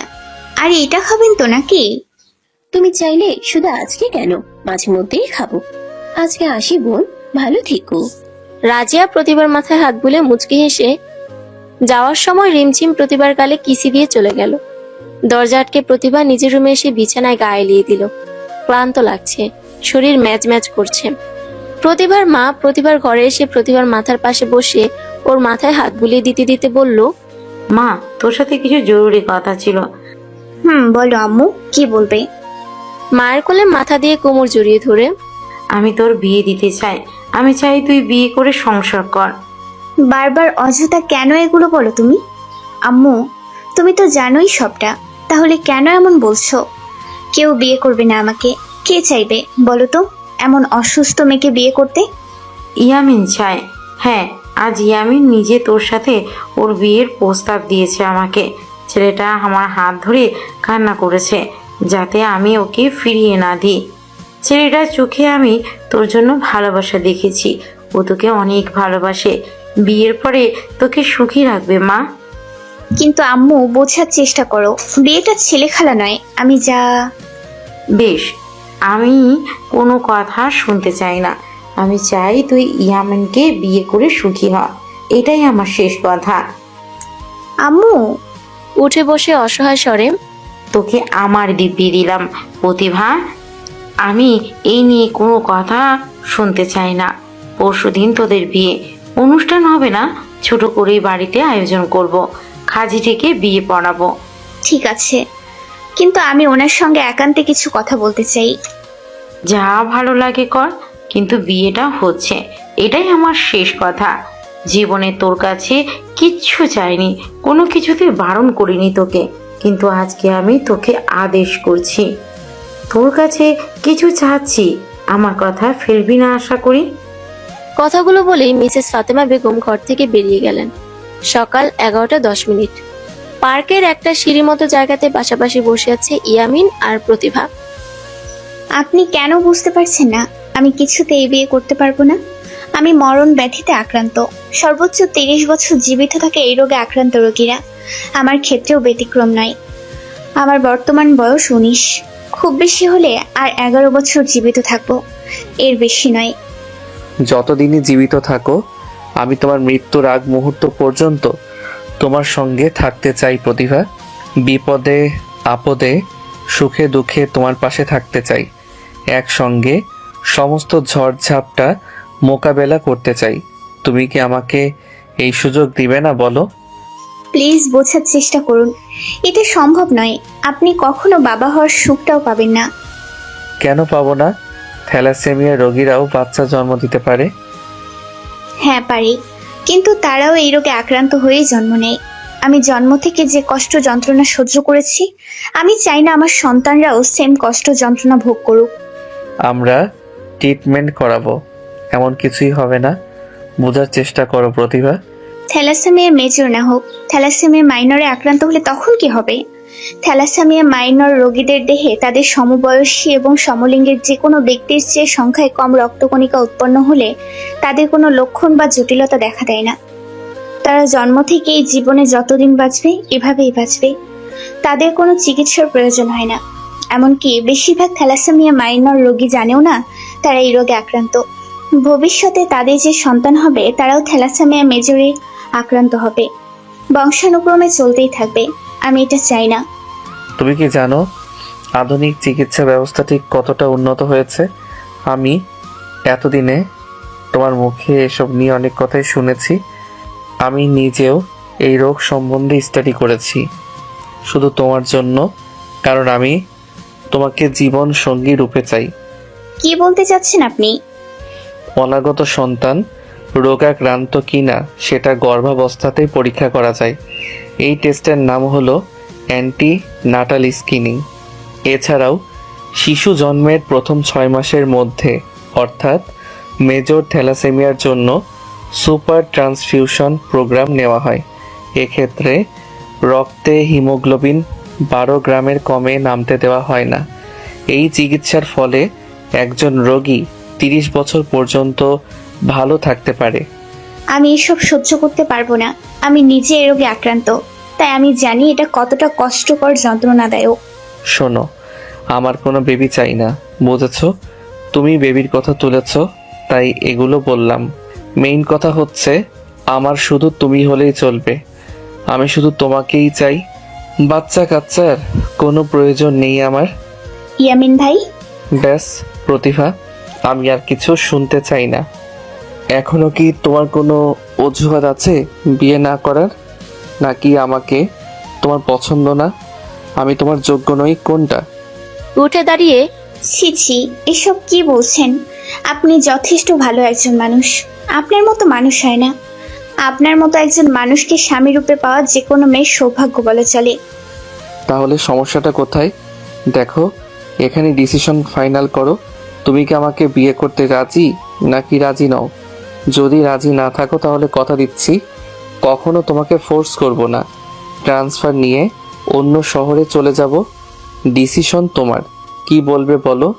মৌনতা সম্মতির লক্ষণ নাকি অসম্মতির? কি বোঝাতে চাচ্ছ তুমি প্রতিভা? ফাইন, আমি ধরে নিচ্ছি তুমি রাজি নও। ভালো থেকো, আর কখনো বিরক্ত করব না। কথাটা বলে ইয়ামিন হাঁটা দিল। ইয়ামিন ভাই, কিছু বলবে? দাঁড়িয়ে পেছন ঘুরে আমি রাজি এই বিয়েতে। প্রতিভার কথা শুনে ইয়ামিনের ঠোঁটের কোণে তৃপ্তির হাসি ফুটে উঠল। ঘণ্টাখানেক আগে প্রতিভা ইয়ামিনের বিবাহ সম্পন্ন হয়েছে। ইয়ামিনের ফ্ল্যাটে ইয়ামিনের বেডরুমে বিছানায় লাল বেনারসি পরে মাথায় বড় ঘোমটা টেনে বসে আছে প্রতিভা। প্রতিভাকে নানান নিয়ম কানুন রীতি রেওয়াজ শিখিয়ে দিচ্ছে মিসেস রাজিয়া খানম। প্রতিভা তার কথায় সায় দিয়ে যাচ্ছে। সবটা বুঝিয়ে দিয়ে রাজিয়া প্রতিভার মাথায় হাত বুলিয়ে রুম থেকে বেরিয়ে গেল। এরপর প্রায় 15 মিনিট পর ইয়ামিন রুমে আসলো। দরজা খোলার শব্দে নড়েচড়ে বসলো প্রতিভা।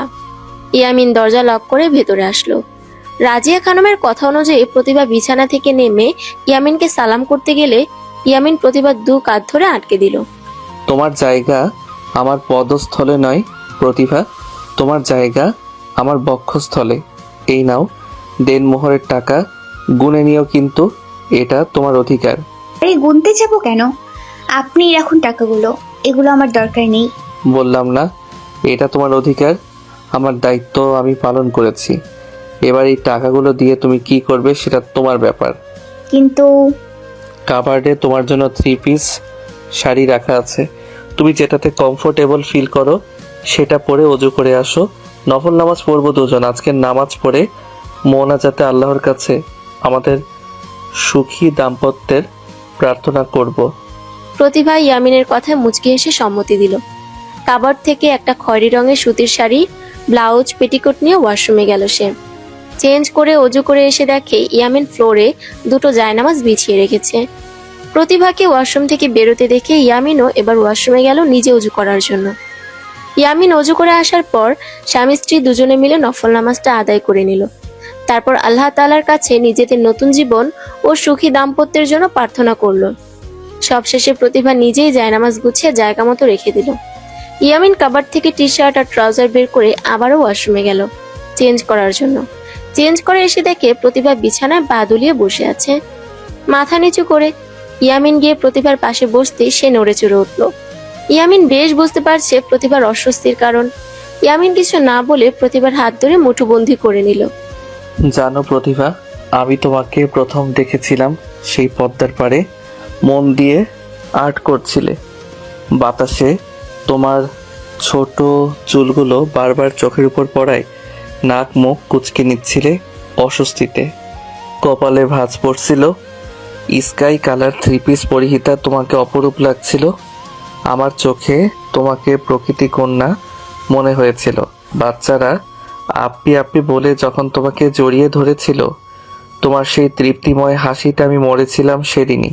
রিমঝিমদের জন্য আমার স্কেচ বানিয়ে যখন রাক্ষস বানিয়ে খিলখিল করে হাসছিলে, তোমার সেই প্রাণবন্ত হাসি আর চোখের অমায়িক দৃষ্টি তীরের মতো আমার বুকে এসে বিঁধেছিল।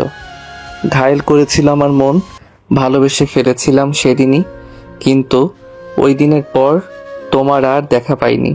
তোমার নামটাও জানতাম না যে খুঁজব। সময় পেলে প্রতিবার আমি পদ্মার পাড়ে গিয়েছি, কিন্তু তোমার দেখা পাইনি।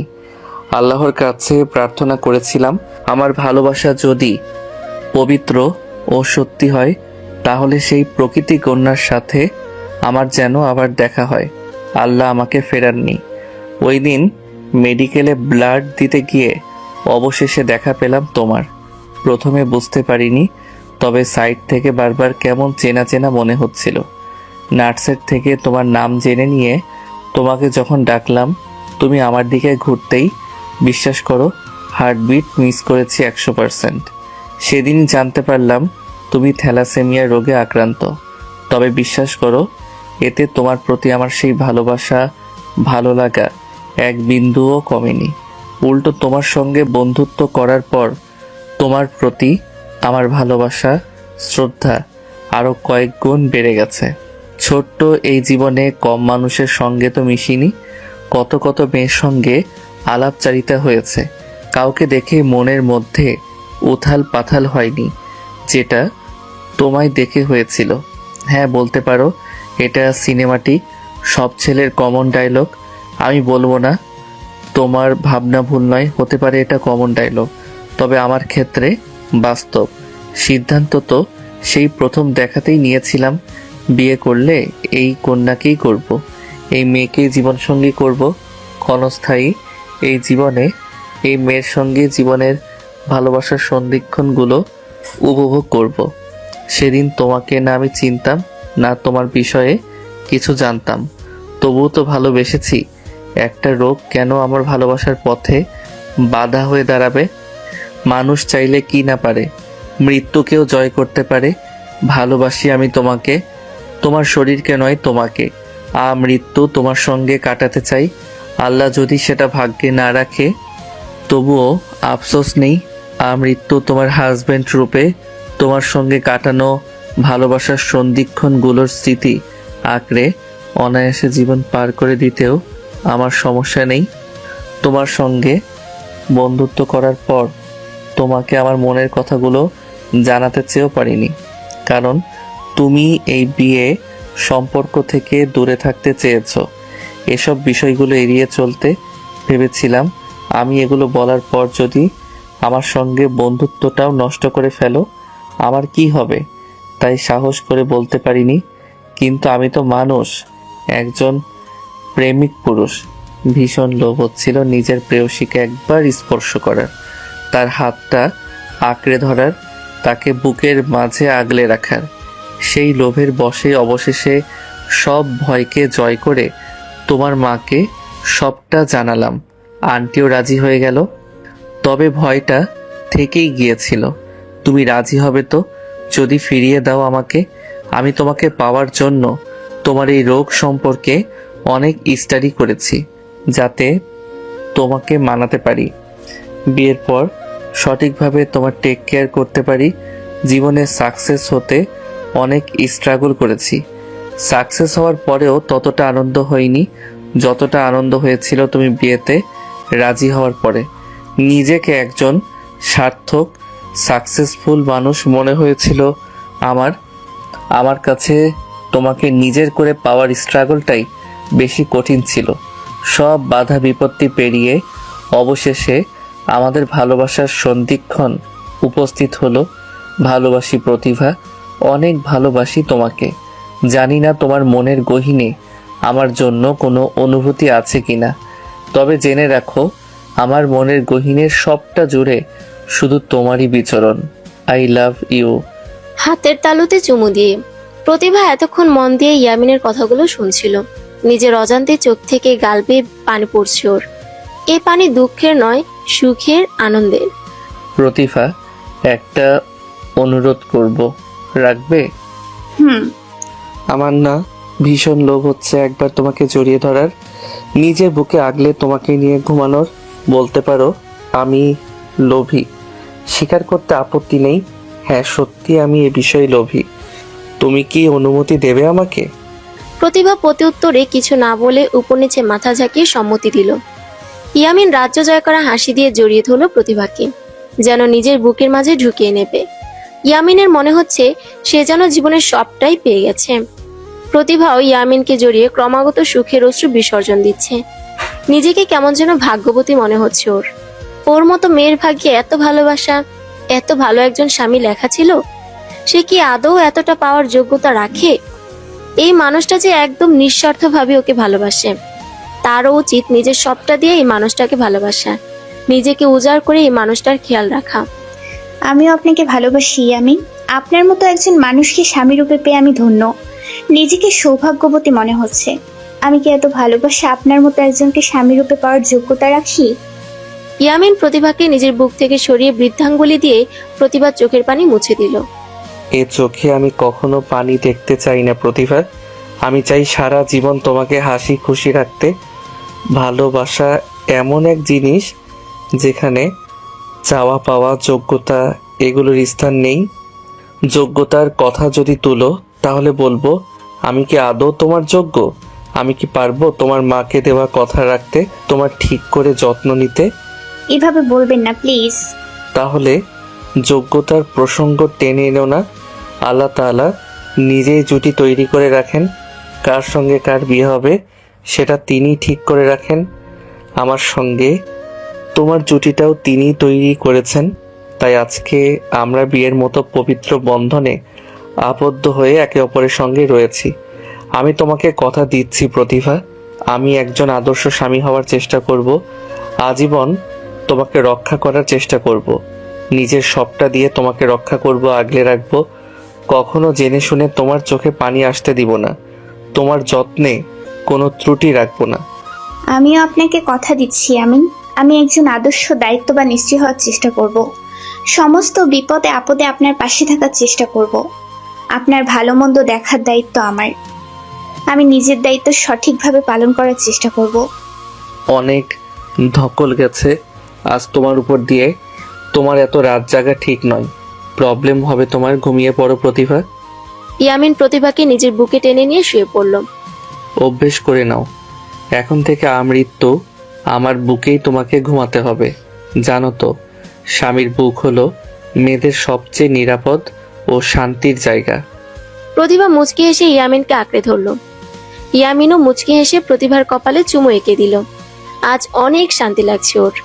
এত বাধা পেরিয়ে অবশেষে নিজের প্রিয়তমাকে নিজের কাছে পেয়েছে সে। শান্তিতে ঘুম হবে আজ ওর। প্রতিভার প্রথমে অস্বস্তি হলো, সে নিজেকে মানিয়ে নেওয়ার চেষ্টা করছে। এত কাল একা কাটিয়েছে, এই প্রথম কোনো ছেলের পাশে ঘুমাবে, তাও তার বুকে। এমন অস্বস্তি হওয়াটাই স্বাভাবিক। সকাল 7:30। ঘুম ভাঙার পর প্রতিভা নিজেকে ইয়ামিনের বুকে আবিষ্কার করলো। ইয়ামিন এক দৃষ্টিতে প্রতিভার দিকে তাকিয়ে আছে। ব্যাপারটা খেয়াল করতেই কিঞ্চিত লজ্জা পেল প্রতিভা। লজ্জায় চোখ নামিয়ে নিল সে। ইয়ামিন মুচকি হেসে প্রতিভার কপালে চুমু দিয়ে উঠে বসলো। এত লজ্জা পেও না প্রকৃতি কন্যা, আমার হৃদয়েশ্বরী। লজ্জা পেলে তোমাকে অনেক মায়াবী দেখায়, পুরো ক্যান্ডি।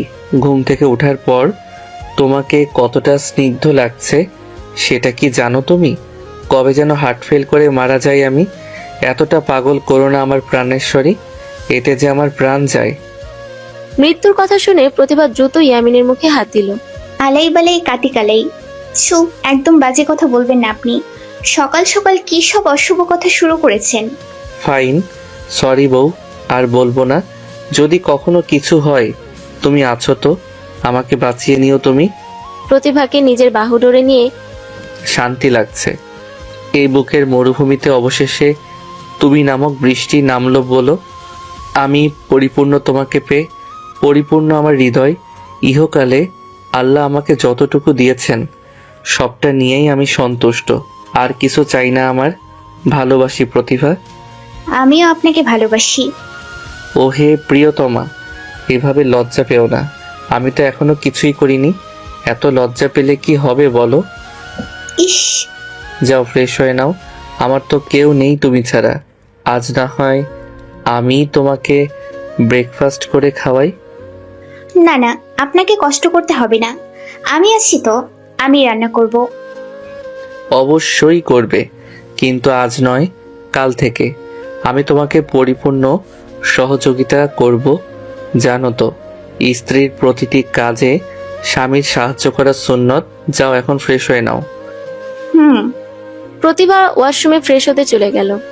ইয়ামিন পাশের রুমের ওয়াশরুমে গিয়ে ফ্রেশ হয়ে কিচেনে চলে গেল। ডিম পোস্ট আর আলু পরোটা বানিয়ে নিয়ে রুমে আসলো সে। প্রতিভা ড্রেসিং টেবিলের সামনে দাঁড়িয়ে চুল আঁচড়াচ্ছে। কতটা স্নিগ্ধ দেখাচ্ছে ওকে। ইয়ামিন খাবারের প্লেটটা বিছানার উপরে রেখে প্রতিভার কাছে গিয়ে দাঁড়ালো। প্রিয়তমা, আমার মন যে ছটফট করছে তোমাকে কাছে পাওয়ার জন্য। তুমি কেন এত দূরে বলো তো? ইস, সব সময় বাজে কথা। চলুন, ক্ষুধা পেয়েছে। বাজে কথা নয়, এটা ভালোবাসা। এসো, আমি তোমাকে খাইয়ে দিব। কি? আমি তোমাকে, তুমি আমাকে খাইয়ে দেবে। এতে ভালোবাসা বাড়ে। এত ভালোবাসা কই রাখেন? মনের গহীনে রাখি, শুধু তোমার জন্য। একটা গান আছে জানো, খুব মিলে যায়। বলি? কি? বুকের ভেতরে মনের গহীনে তুমি ছাড়া আর কেহ নাই, নাই গো তুমি ছাড়া আর কেহ নাই। হয়েছে হয়েছে, চলুন এবার। এরপর ইয়ামিন বিছানায় বসে প্রতিভাকেও ইশারায় ওর পাশে বসতে বলল। বিছানায় বসে খাবার খেতে হয় না, বুঝলেন? এতে সংসারের আয় কমে যায়। কে বলেছে এসব কথা? এটা কুসংস্কার। কিছু কিছু কুসংস্কার না মানলেই নয়। মেঝেতে বসুন। মেঝেতে বসে খাওয়ার আনন্দটাই অন্যরকম। ইয়ামিন আর কথা বাড়ালো না, ফ্লোরে এসে বসলো সে। স্বামী স্ত্রী একে অপরকে খাইয়ে দেওয়ার মাধ্যমে ব্রেকফাস্ট শেষ করলো। দুদিন পরে ব্যাগপত্র গোছাচ্ছে প্রতিভার মা ফাতেমা বেগম। ইয়ামিনের অনুরোধ তিনি ফেলতে পারেননি। ছেলেটা বারবার মা বলে ডেকে মা ছেলের দোহাই দিয়ে বলেছে তিনি যেন তার ছেলের বাড়িতে থাকেন। মানে ফাতেমা বেগমকে নিজেদের সঙ্গে ফ্ল্যাটে রাখতে চায় ইয়ামিন।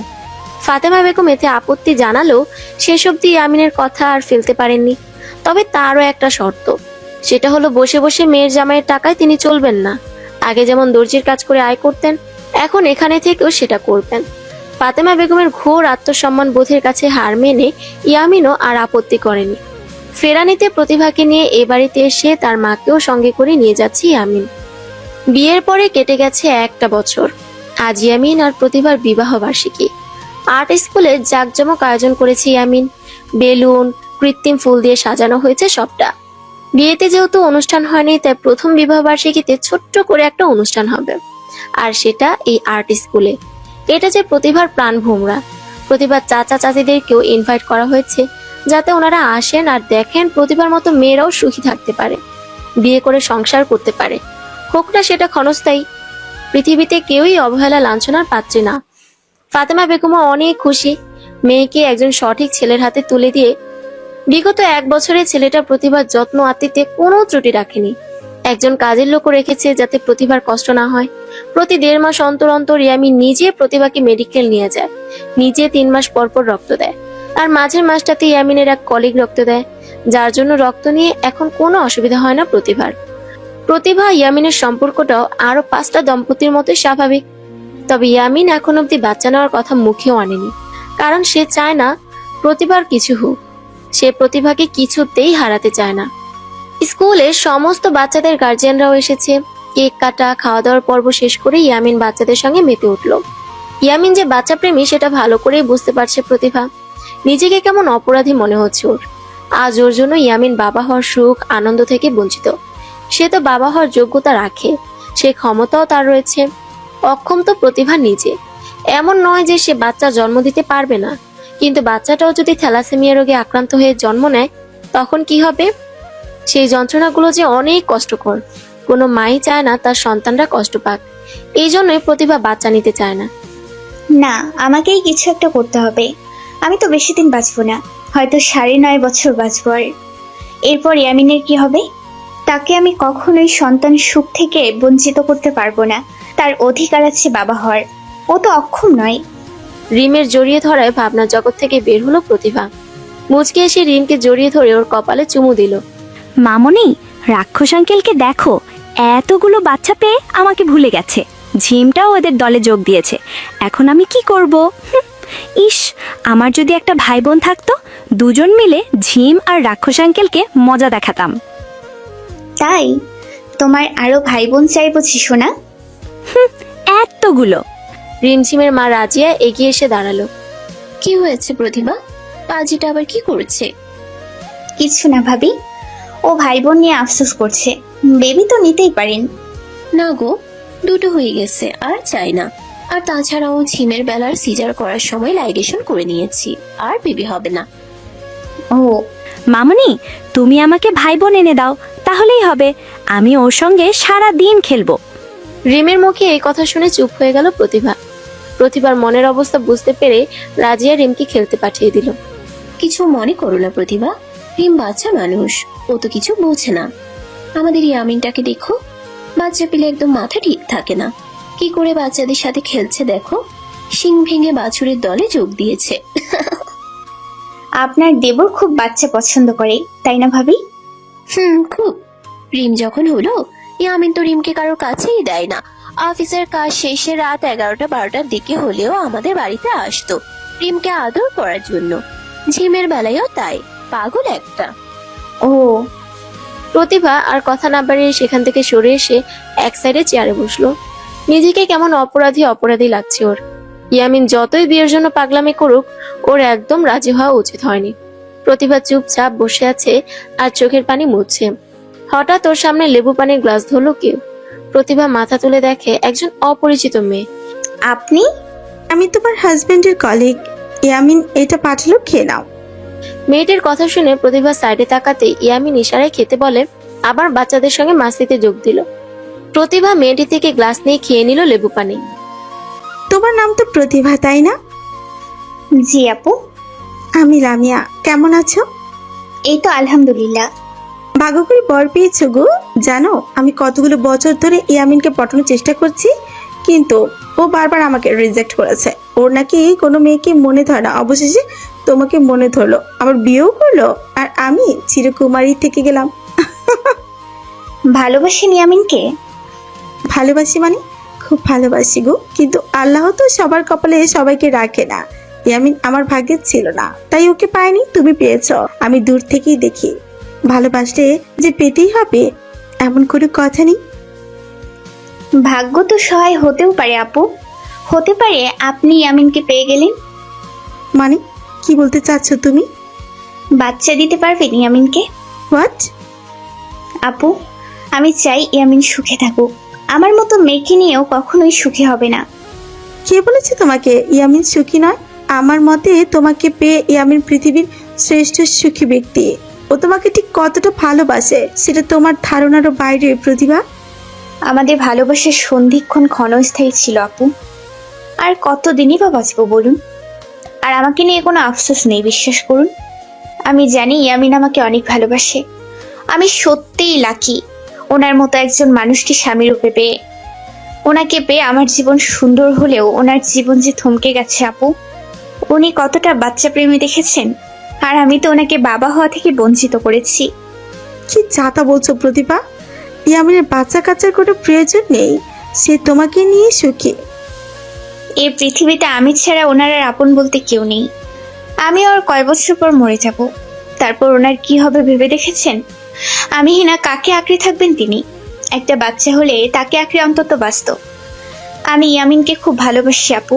ওনার মতো মানুষ আজকালকার যুগে সহজে পাওয়া যায় না। আমি ওনাকে সুখী দেখতে চাই। উনি সুখী আছে বললেও আমি জানি ভেতরে ভেতরে বাচ্চার জন্য ঠিকই হাহাকার করেন উনি। যেমনটা আমিও করি, কিন্তু আমি যে নিরুপায়। তাই নিজের বুকে পাথর রেখে আমি সিদ্ধান্ত নিয়েছি ইয়ামিনকে আমি দ্বিতীয় বিয়ে দেব। ইসলামে তো দ্বিতীয় বিয়ের বিধান আছে বলুন। প্রথম স্ত্রী অনুমতি দিলে সেই বিয়ে ন্যায্য। সেখানে আমি ওনার স্ত্রী হয়ে নিজেই ওনার দ্বিতীয় বিয়ে দিতে যাচ্ছি। প্রতিভা, কি আজে বাজে কথা বলছো? এসব কথা মাথা থেকে ছেড়ে ফেলো। ইয়ামিন এসব শুনলে কতটা কষ্ট পাবে জানো তুমি? আপনিও তো কষ্ট পান ওনাকে না পেয়ে। আপনি কি ওনাকে ভালোবাসেন না বলুন? ভালোবাসি, কিন্তু প্রতিভা লামিয়া নামের মেয়েটির হাত ধরে অনুনয় করে বলল, আমি আপনার কাছে অনুরোধ করছি আপু, প্লিজ আমাকে ফেরাবেন না। আপনি ইয়ামিনকে বিয়ে করুন। আমি জানি আপনি ওনাকে সর্বোত্তম সুখী রাখবেন। আপু, আমার অনুরোধটা রাখুন। আপনার কাছে ভিক্ষা চাচ্ছি আমি। লামিয়া প্রতিভাকে জড়িয়ে ধরল। কাজে না পাগলি, অনেক সহজ সরল তুমি। প্রতিভা, এভাবে কেউ নিজের স্বামী দ্বিতীয় বিয়ে দিতে চায়? পাগলি মেয়ে। আপু প্লিজ। আচ্ছা আচ্ছা, ঠিক আছে, পরে দেখা যাবে সব। কেটে গেল 3 মাস। এই কয় মাসে লামিয়াকে নিয়ে প্রতিভা ইয়ামিনের কাছে কত কত কথা বলেছে তা হিসেব ছাড়া। প্রতিভার উদ্দেশ্য লামিয়ার নানান সুখ্যাতি করে ইয়ামিনের মনে লামিয়ার জন্য জায়গা তৈরি করা। হলো তাই। ইয়ামিন এখন লামিয়াকে নিয়ে অনেক সিরিয়াস। মাঝে মধ্যেই লামিয়া প্রতিভাদের বাড়িতে আসে, নিজের হাতে রান্না করে ইয়ামিনকে খাওয়ায়। লামিয়ার রান্নার প্রশংসায় পঞ্চমুখ ইয়ামিন। ঘুরতে গেলে প্রতিটি অনুষ্ঠানে, বাড়ির ছোট ছোট আয়োজনে লামিয়ার সমান তালে পাশে থাকে। ইয়ামিন এখন যেটাই করুক না কেন লামিয়ার সঙ্গে সবটা ডিসকাস করে তবেই সেটা করে। প্রতিভা ভেতরে ভেতরে কষ্ট আর সুখ দুটোই পাচ্ছে। যাক, অবশেষে ইয়ামিনের মনে লামিয়ার জন্য জায়গা তৈরি হয়েছে। এদিকে লামিয়া আর ইয়ামিনের এত ঘনিষ্ঠতা দেখে বেশ চিন্তিত প্রতিভার মা মিসেস ফাতেমা বেগম। এমন নয় যে ইয়ামিন প্রতিভার প্রতি কেয়ারলেস। ইয়ামিন আগের মতোই প্রতিভাকে কেয়ার করে, যত্ন আত্মীর কোনো ত্রুটি রাখেনি সে। কিন্তু লামিয়ার সঙ্গে এত ঘেঁষাঘেঁষি ওনার পছন্দ না। মায়ের মন কিছু তো আজ করতে পারছেনি।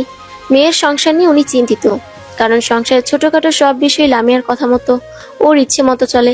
না জেনে যে কেউ বলবে সংসারটা প্রতিভার নয়, লামিয়ার। মিসেস ফাতেমা বেগম এই বিষয়ে বহুবার প্রতিভার সাথে কথা বলেছে, কিন্তু প্রতিভা বারবার এড়িয়ে গেছে, কারণ প্রতিভা নিজেই তো এসব করাচ্ছে। আজ ইয়ামিনের জন্মদিন। মুক্তা মঞ্চের পাশের বিজেপি ক্যাম্পের সামনে যে সুন্দর মাঠ রয়েছে, সেখানে বসার জন্য সিঁড়ি বানানো হয়েছে 3-4টা। সেগুলোর মধ্যে একটিতে চোখে কালো কাপড় বেঁধে বসে আছে ইয়ামিন। মূলত প্রতিভাই এই কাজ করেছে। প্রতিভা, তুমি কি করছো বলো তো? সারপ্রাইজ দিতে এত সময় লাগে? আর কতক্ষণ এভাবে বসে থাকবো? চোখ জ্বালা করছে তো। 1 মিনিট প্লিজ। আজকে আপনার জন্য অনেক বড় সারপ্রাইজ ওয়েট করছে। আজ আমি আপনাকে এমন কিছু দিতে চলেছি আপনি ভাবতেও পারবেন না। আমার জীবনে সবটাই পেয়ে গেছি আমি, আর কি পাওয়া বাকি আছে বলো? কি এমন সারপ্রাইজ দিতে চাচ্ছ তুমি? এখনই দেবো সারপ্রাইজ। আমি চোখের বাঁধন খুলে দিচ্ছি, ওয়েট। আমি না বলে অবধি কিন্তু চোখ খুলবেন না, প্রমিস করুন। ঠিক আছে, তাড়াতাড়ি করো। উফ, তর্স হয়েছে না তাই না? সবুরে মেওয়া ফলে মশাই। এটা ঠিক বলেছ, যেমন আমি তোমাকে পেয়েছি। প্রতিভা ইয়ামিনের চোখের কালো কাপড়টা খুলে দিল। প্রতিভার কথা মতো ইয়ামিন চোখ বুজিয়ে আছে। হঠাৎ নিজের হাতের উপর কারো হাতের ছোঁয়া পেল ইয়ামিন। এবার চোখ খুলুন। ইয়ামিন চোখ খুলে দেখে প্রতিভা লামিয়ার হাত ওর হাতের উপর রেখে দাঁড়িয়ে আছে। প্রতিভার মুখে আনন্দের প্রতিচ্ছবি, কিন্তু চোখে কেমন হারানোর ব্যথা। লামিয়ার পরনে লাল শাড়ি, হাত ভর্তি লাল চুড়ি, হালকা মেকআপ, ঠোঁটে লাল লিপস্টিক, চুলগুলো ছেড়ে দেওয়া। অসম্ভব সুন্দর লাগছে লামিয়াকে। আমি নিজে লামিয়া আপুকে আপনার হাতে তুলে দিলাম ইয়ামিন। আপনি খুশি তো? এসবের মানে কি প্রতিভা? নিজের হাত সরিয়ে নিয়ে, আপনি তো লামিয়া আপুকে ভালোবাসেন তাই না? নিশ্চয় তাকে জীবন সঙ্গী রূপে কল্পনা করেন। তাই আজ আপনার জন্মদিনে আমি আপনাকে উপহার স্বরূপ লামিয়া আপুকে আপনার হাতে তুলে দিলাম। আমি রেজিস্টার পেপারও নিয়ে এসেছি। সিগনেচার করে আজকে বিবাহ বন্ধনে আবদ্ধ হয়ে যাবেন আপনারা। আমি আজ অনেক খুশি আপনাকে সুখী করতে পারবো বলে। আমার মৃত্যুর পর লামিয়া আপু আপনাদের অনাগত সন্তানদের নিয়ে সুখে থাকবেন। আমি তো আর আপনাকে সন্তান সুখ দিতে পারিনি, তবে লামিয়া আপু তো দিতে পারবে। আমি জানি লামিয়া আপু আর আপনি একে অপরকে ভালোবাসেন, আপনারা সংসার করবেন। আমাকে বাড়িতে থাকতে দিলেই হবে। যদি না চান তাহলে আপনাদের মাঝে কখনো থার্ড পার্সন হব না। এমনিতেও খুব বেশি দিন বাঁচবো না আমি। মৃত্যুর আগে আপনাকে সুখী দেখতে চেয়েছিলাম, আশা করি দেখে যেতে পারবো। আমি জানি ভেতরে ভেতরে একটা বাচ্চার জন্য আপনিও হাহাকার করতেন। এখন আর কোনো বাধা নেই, আপনি এখন অবশ্যই বাবা হতে পারবেন। আমি নিজে আপনাকে বিয়ের পুরোপুরি ব্যবস্থা করেছি। প্রতিভার চোখ থেকে অঝরে পানি ঝরছে। সে হাতের উল্টো পিঠ দিয়ে চোখের পানি মুছে রেজিস্টার পেপার আর কলম ব্যাগ থেকে বের করলো। এই দেখুন, চোখ থেকে কেমন পানি পড়ছে। এটা কিন্তু মোটেও কষ্টের কান্না নেই, সুখের কান্না। আজ আমি অনেক খুশি। এই নিন, সিগনেচার করুন রেজিস্টার পেপারে। ইয়ামিন এতক্ষণ নিজেকে সংযত রাখলো, আর পারল না। সে প্রতিভার হাত থেকে রেজিস্টার পেপার নিয়ে এক টানে ছিঁড়ে 4 টুকরো করে ছুঁড়ে ফেলে দিল। তারপর ঠাস করে থাপ্পড় লাগিয়ে দিল প্রতিভার গালে। আমি তোমার থেকে এসব আশা করিনি প্রতিভা। তোমাকে আমি একজন স্ট্রং পার্সোনালিটির মেয়ে ভেবেছিলাম, আর তুমি এসব কি করছো? ছি ছি ছি। আমি কি কখনো বলেছি আমি বাচ্চা চাই? আমি তোমাকে নিয়ে খুশি নই, সুখী নই? আমি কি বলেছি আমি লামিয়াকে ভালোবাসি, ওকে জীবন সঙ্গী করতে চাই? ইয়ামিন, ব্যাস প্রতিভা, এনাফ ইজ এনাফ। এখন আমি বলবো, তুমি শুনবে। হ্যাঁ, আমি লামিয়াকে ভালোবাসি, ওর কেয়ার করি, কিন্তু অন্য মাইন্ডে নয়। আমি ওকে নিজের ছোট বোন ও বেস্ট ফ্রেন্ড মনে করি, এর বেশি কিছু না। ও আমার কলিগ, বেস্ট ফ্রেন্ড, তাই অফিসের যে কোনো কাজ নিয়ে ওর সাথে ডিসকাস করি। তুমিও তো লামিয়ার সাথে অনেক ঘনিষ্ঠ হয়ে গেছো। লামিয়া আমার বোনের মতো, তাই কোথাও গেলে কোনো প্রয়োজনে ওকে সঙ্গে করে নিয়ে যাই। আর আমাদের এই সম্পর্কটাকে কোথায় এনে নামিয়েছো তুমি প্রতিভা? ছি, আমি ভাবতেও পারছি না আমার অগোচরে এত কিছু হয়ে যাচ্ছে। আর লামিয়া, তুমি, তোমার থেকে আমি এমনটা এক্সপেক্ট করিনি।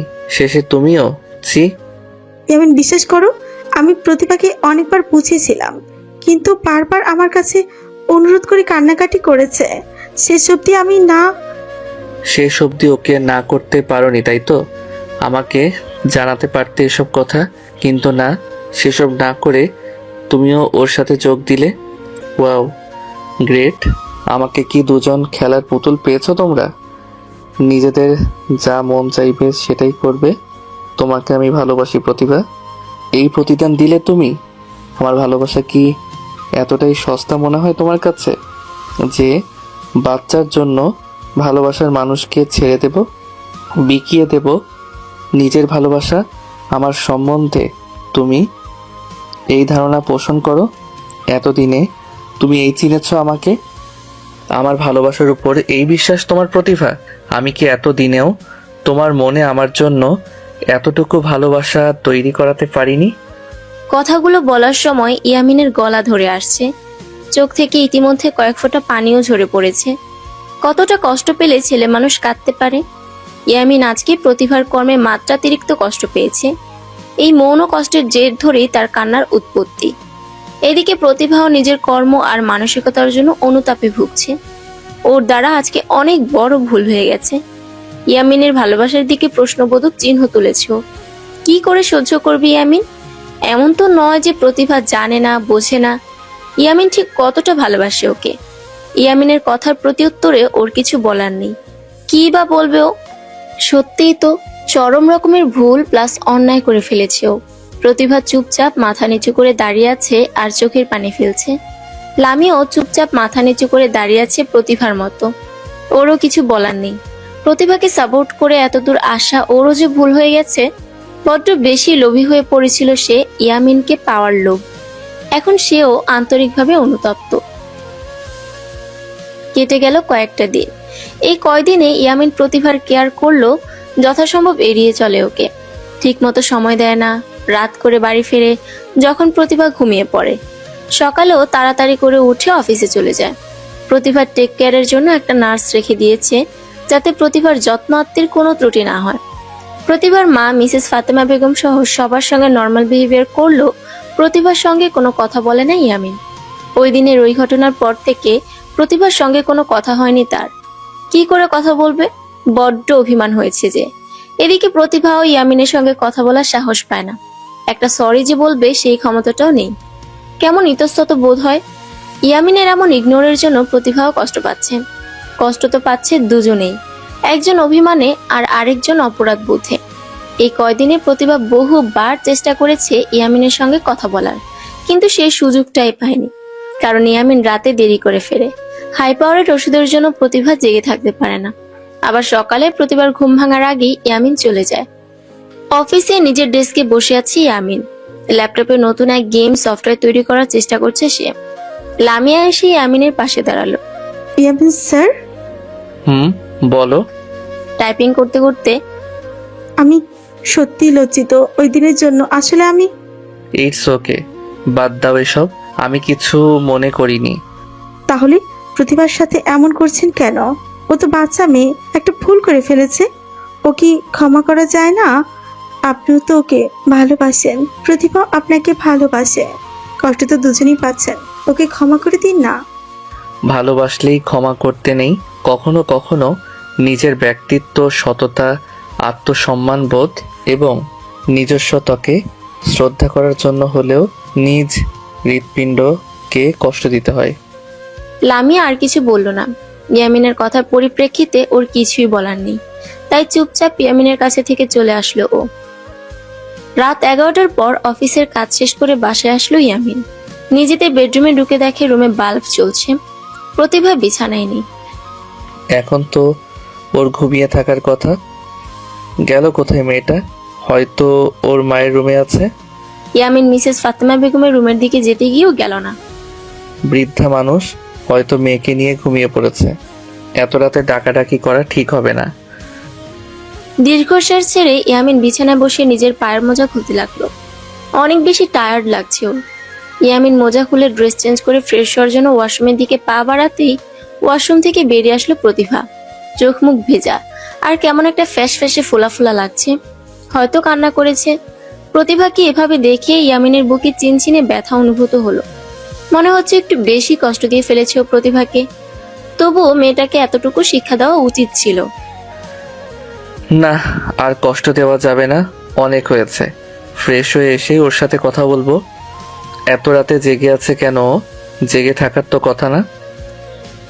ভাবতে ভাবতে ইয়ামিন প্রতিভাকে ক্রস করে চলে যেতে লাগলে প্রতিভা নিজে থেকে ইয়ামিনকে জড়িয়ে ধরে কেঁদে দিল। আই এম সরি, আমি বড্ড ভুল করে ফেলেছি। আমাকে কি ক্ষমা করা যায় না? প্লিজ ক্ষমা করে দিন না। আর রাগ করে থাকবেন না প্লিজ। আমি আর সহ্য করতে পারছি না। কেউ নিজের ভুলটা বুঝতে পারলে তাকে ক্ষমা করে দেওয়া উচিত, একটাবার সুযোগ দেওয়া উচিত। প্লিজ আমাকে দ্বিতীয়বার সুযোগ দিন। আমি আর কখনো এই ধরনের কাজ করব না। আমি যে ভালোবাসি আপনাকে, অনেক বেশি ভালোবাসি। হয়তো আপনার মতো এতটা ভালোবাসতে পারিনি, তবুও তো ভালোবাসি। আমাকে ক্ষমা করে দেয়া যায় না? আমি কি ক্ষমার অযোগ্য? প্রতিভার এমন আচরণে বুকের ভেতরে যেন ঝড় বয়ে যাচ্ছে ইয়ামিনের। মান অভিমান দূরে ঠেলে সেও বুকে আগলে নিল নিজের প্রেয়সীকে। কাঁদতে কাঁদতে একসময় কান্না থামিয়ে ফুফাতে লাগলো প্রতিভা। ইয়ামিন প্রতিভাকে নিজের বুক থেকে সরিয়ে তার কপালে চুমু দিল। কাঁদে না পাগলি, আমি আছি তো। ক্ষমা করেছেন তো? আমি তো রাগ করিনি। তুমি রাগ আর অভিমানের পার্থক্য বোঝো না। আসলেই বুদ্ধি কম। খাবার খেয়েছো? কি হলো, খাওনি? প্রতিভা ডানে বামে মাথা জাগালো, যার অর্থ সে খাবার খায়নি। খাওনি কেন তুমি? এমন করলে কি হবে? তোমার কত রকমের ঔষধ রয়েছে তো।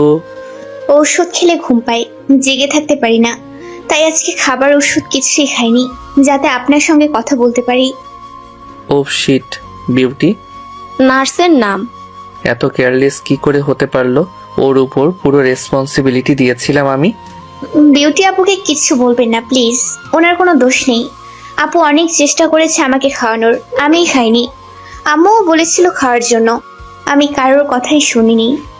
খুব ভালো করেছো, এখন খাবে এসো। নিজের প্রতি এত কেয়ারলেস হলে চলবে? তুমি তো এমন ছিলে না প্রতিভা। মানুষ উইক থেকে স্ট্রং হয়, আর তুমি দিন দিন স্ট্রং থেকে উইক হয়ে যাচ্ছ। প্রতিভা প্রতিউত্তরে কিছু না বলে টেডি স্মাইল দিল। প্রতিভার মাথায় এখন অনেক কিছু চলছে। কঠিন সিদ্ধান্ত নিয়েছে সে। ও নিজেই কনসেপ্ট করবে, ওর আর ইয়ামিনের সন্তান পৃথিবীতে আনবে। এমন তো নয় যে 100% শিওর বাচ্চা থ্যালাসেমিয়া রোগী বা এ রোগের বাহক হয়ে জন্ম নেবে। 25% এক্ষেত্রে সুস্থ বাচ্চা ভূমিষ্ঠ হওয়ার সম্ভাবনাও আছে। আর বাচ্চা গর্ভে থাকাকালীন সময়ে চেক আপ করে টেস্ট করে জানা যায় বাচ্চা আদৌ সুস্থ কিনা। আল্লাহ তো ওদের ভাগ্যে সুস্থ বাচ্চাও রাখতে পারে। একবার রিস্ক নিয়ে দেখাই যায়, বাকিটা আল্লাহ ভরসা। কেটে গেল 3টা মাস। ইয়ামিন দুপুরে লাঞ্চ টাইমে মসজিদে নামাজ আদায় করার পর বাসায় এসেছে খাবার খাওয়ার জন্য। বাসায় এসে দেখে মিসেস রাজিয়া রিমঝিম এসেছে। ইয়ামিনকে দেখে রিমঝিম দৌড়ে এসে ওকে জড়িয়ে ধরলো। সুখবর সুখবর আঙ্কেল। কিসের সুখবর সোনা? আমরা বলবো না আম্মু, মামনি বলতে নিষেধ করেছে। তুমি তোমার রুমে যাও, মামনি নিজেই বলবে। তাই নাকি?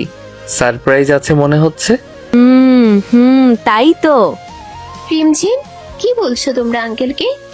আমরা কিচ্ছু বলিনি, সত্যি। ইয়ামিন, তুমি রুমে যাও, প্রতিভা তোমার জন্য ওয়েট করছে। কি হয়েছে ভাবি? হয়েছে তো অনেক কিছুই, প্রতিবার থেকেই জেনে নিও কেমন। ইয়ামিন কিছু না বলে নিজের রুমে গেল। রুমে গিয়ে এদিক ওদিক তাকিয়ে প্রতিভাকে খোঁজার চেষ্টা করছে সে। বেলকনির দিকে তাকাতেই দেখতে পেল প্রতিভা নীল শাড়ি পরে ব্যালকনির রেলিং ধরে দাঁড়িয়ে আছে। ইয়ামিন নিজের শার্টের কলারের টাই ঢিলা করতে করতে সেদিকে এগিয়ে গেল। প্রতিভার পেছনে গিয়ে দাঁড়াতেই প্রতিভা এদিকে ঘাড় ঘুরে মিষ্টি হাসি দিল। ইয়ামিন বুঝতে পারছে না আসলে হচ্ছেটা কি। প্রতিবার এমন সাজগোজ, সবার এমন আচরণের কারণ কি? ইয়ামিন প্রতিভাকে কিছু বলতে যাবে, তার আগে প্রতিভা একটা লাল গোলাপ আর গোল করে মোড়ানো একটা কাগজ ইয়ামিনের দিকে এগিয়ে ধরলো। কি এটা? আগে খুলে দেখুন। ইয়ামিন প্রতিভার দিকে একবার সরু দৃষ্টিতে তাকিয়ে চোখ নামিয়ে নিল। কাগজের ফিতা খুলে কাগজটা খুলে দেখতেই অবাক হয়। প্রতিভার দিকে তাকালো সে। প্রতিভার মুখে লেগে আছে মিষ্টি হাসি। ইয়ামিন ইতিমধ্যে ঘামতে শুরু করেছে। কপাল বেয়ে চিকন ঘাম গড়িয়ে পড়ছে। কিছু বলার মতো ভাষা খুঁজে পাচ্ছে না সে। ইয়ামিনের থেকে কোনো রেসপন্স না পেয়ে প্রতিভা নিজেই ইয়ামিনের গলা জড়িয়ে ধরে বলল, কংগ্রাচুলেশন মিস্টার ইয়ামিন চৌধুরী, আপনি বাবা হতে চলেছেন। কি হলো, আপনি খুশি নন? প্রতিভা, আর ইউ সিরিয়াস? রিপোর্টটা দেখুন, আমি কনসিভ করেছি, 2 মাস চলছে। তুমি কি ইচ্ছে করে কনসিভ করেছো? অবশ্যই, কনসিভ করার জন্য আমি পিল খাওয়া বাদ দিয়েছিলাম। এতদিনে আমার আপনার অংশ আমাদের সন্তানও পৃথিবীতে আসবে। বলুন। প্রতিভা, আমি বলিনি আমার বাচ্চা প্রয়োজন। আজ তোমার এই সিদ্ধান্তে যদি তোমার কিছু হয়ে যায় তখন? ইনশাআল্লাহ কিচ্ছু হবে না, আল্লাহর উপর ভরসা রাখুন। ইয়ামিন কিছু না বলে প্রতিভাকে শক্ত করে জড়িয়ে ধরল। বাবা হতে চলেছে এটা শোনার পর যতটা না খুশি হয়েছে তার থেকে বেশি প্রতিভাকে হারানোর ভয় জেগে ধরেছে ইয়ামিনের মনে। 2 মাস পর সিএনজি করে বাসার দিকে যাচ্ছে লামিয়া আর প্রতিভা। হসপিটালে চেক আপের জন্য গিয়েছিল তারা। গত 2 সপ্তাহ যাবৎ ইয়ামিনের টাইফয়েড জ্বর হওয়ায় সে বেড রেস্টে রয়েছে। প্রতিভা পুরো পাথরের মূর্তির ন্যায় বসে আছে। লামিয়াও চুপচাপ।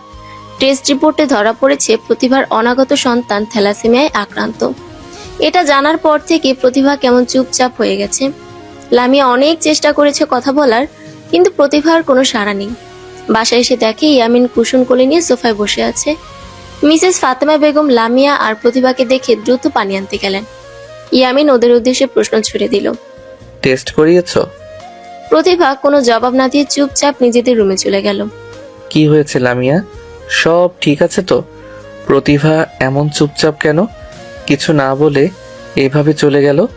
টেস্ট করিয়েছিস? রিপোর্টে কি এসেছে? কিছু ঠিক নেই ইয়ামিন স্যার। কি হয়েছে? লামিয়া রিপোর্টের ফাইলটা ইয়ামিনের দিকে এগিয়ে দিল। ইয়ামিন রিপোর্টটা পড়ে পুরো স্তব্ধ হয়ে গেছে। স্যার, প্রতিভা একদম ঠিক নেই, ও কেমন চুপচাপ হয়ে গেছে। ওর সাথে কথা বলার চেষ্টা করুন স্যার, তা না হলে প্রবলেম হয়ে যাবে। ইয়ামিন কিছু না বলে ফাইলটা সোফার উপর রেখে দ্রুত রুমে চলে গেল। রুমে ঢুকে দেখে প্রতিভা এলোমেলো ভাবে বিছানায় বসে আছে। গায়ের বোরকাটাও খুলেনি, কেমন একটা বিধ্বস্ত দেখাচ্ছে ওকে।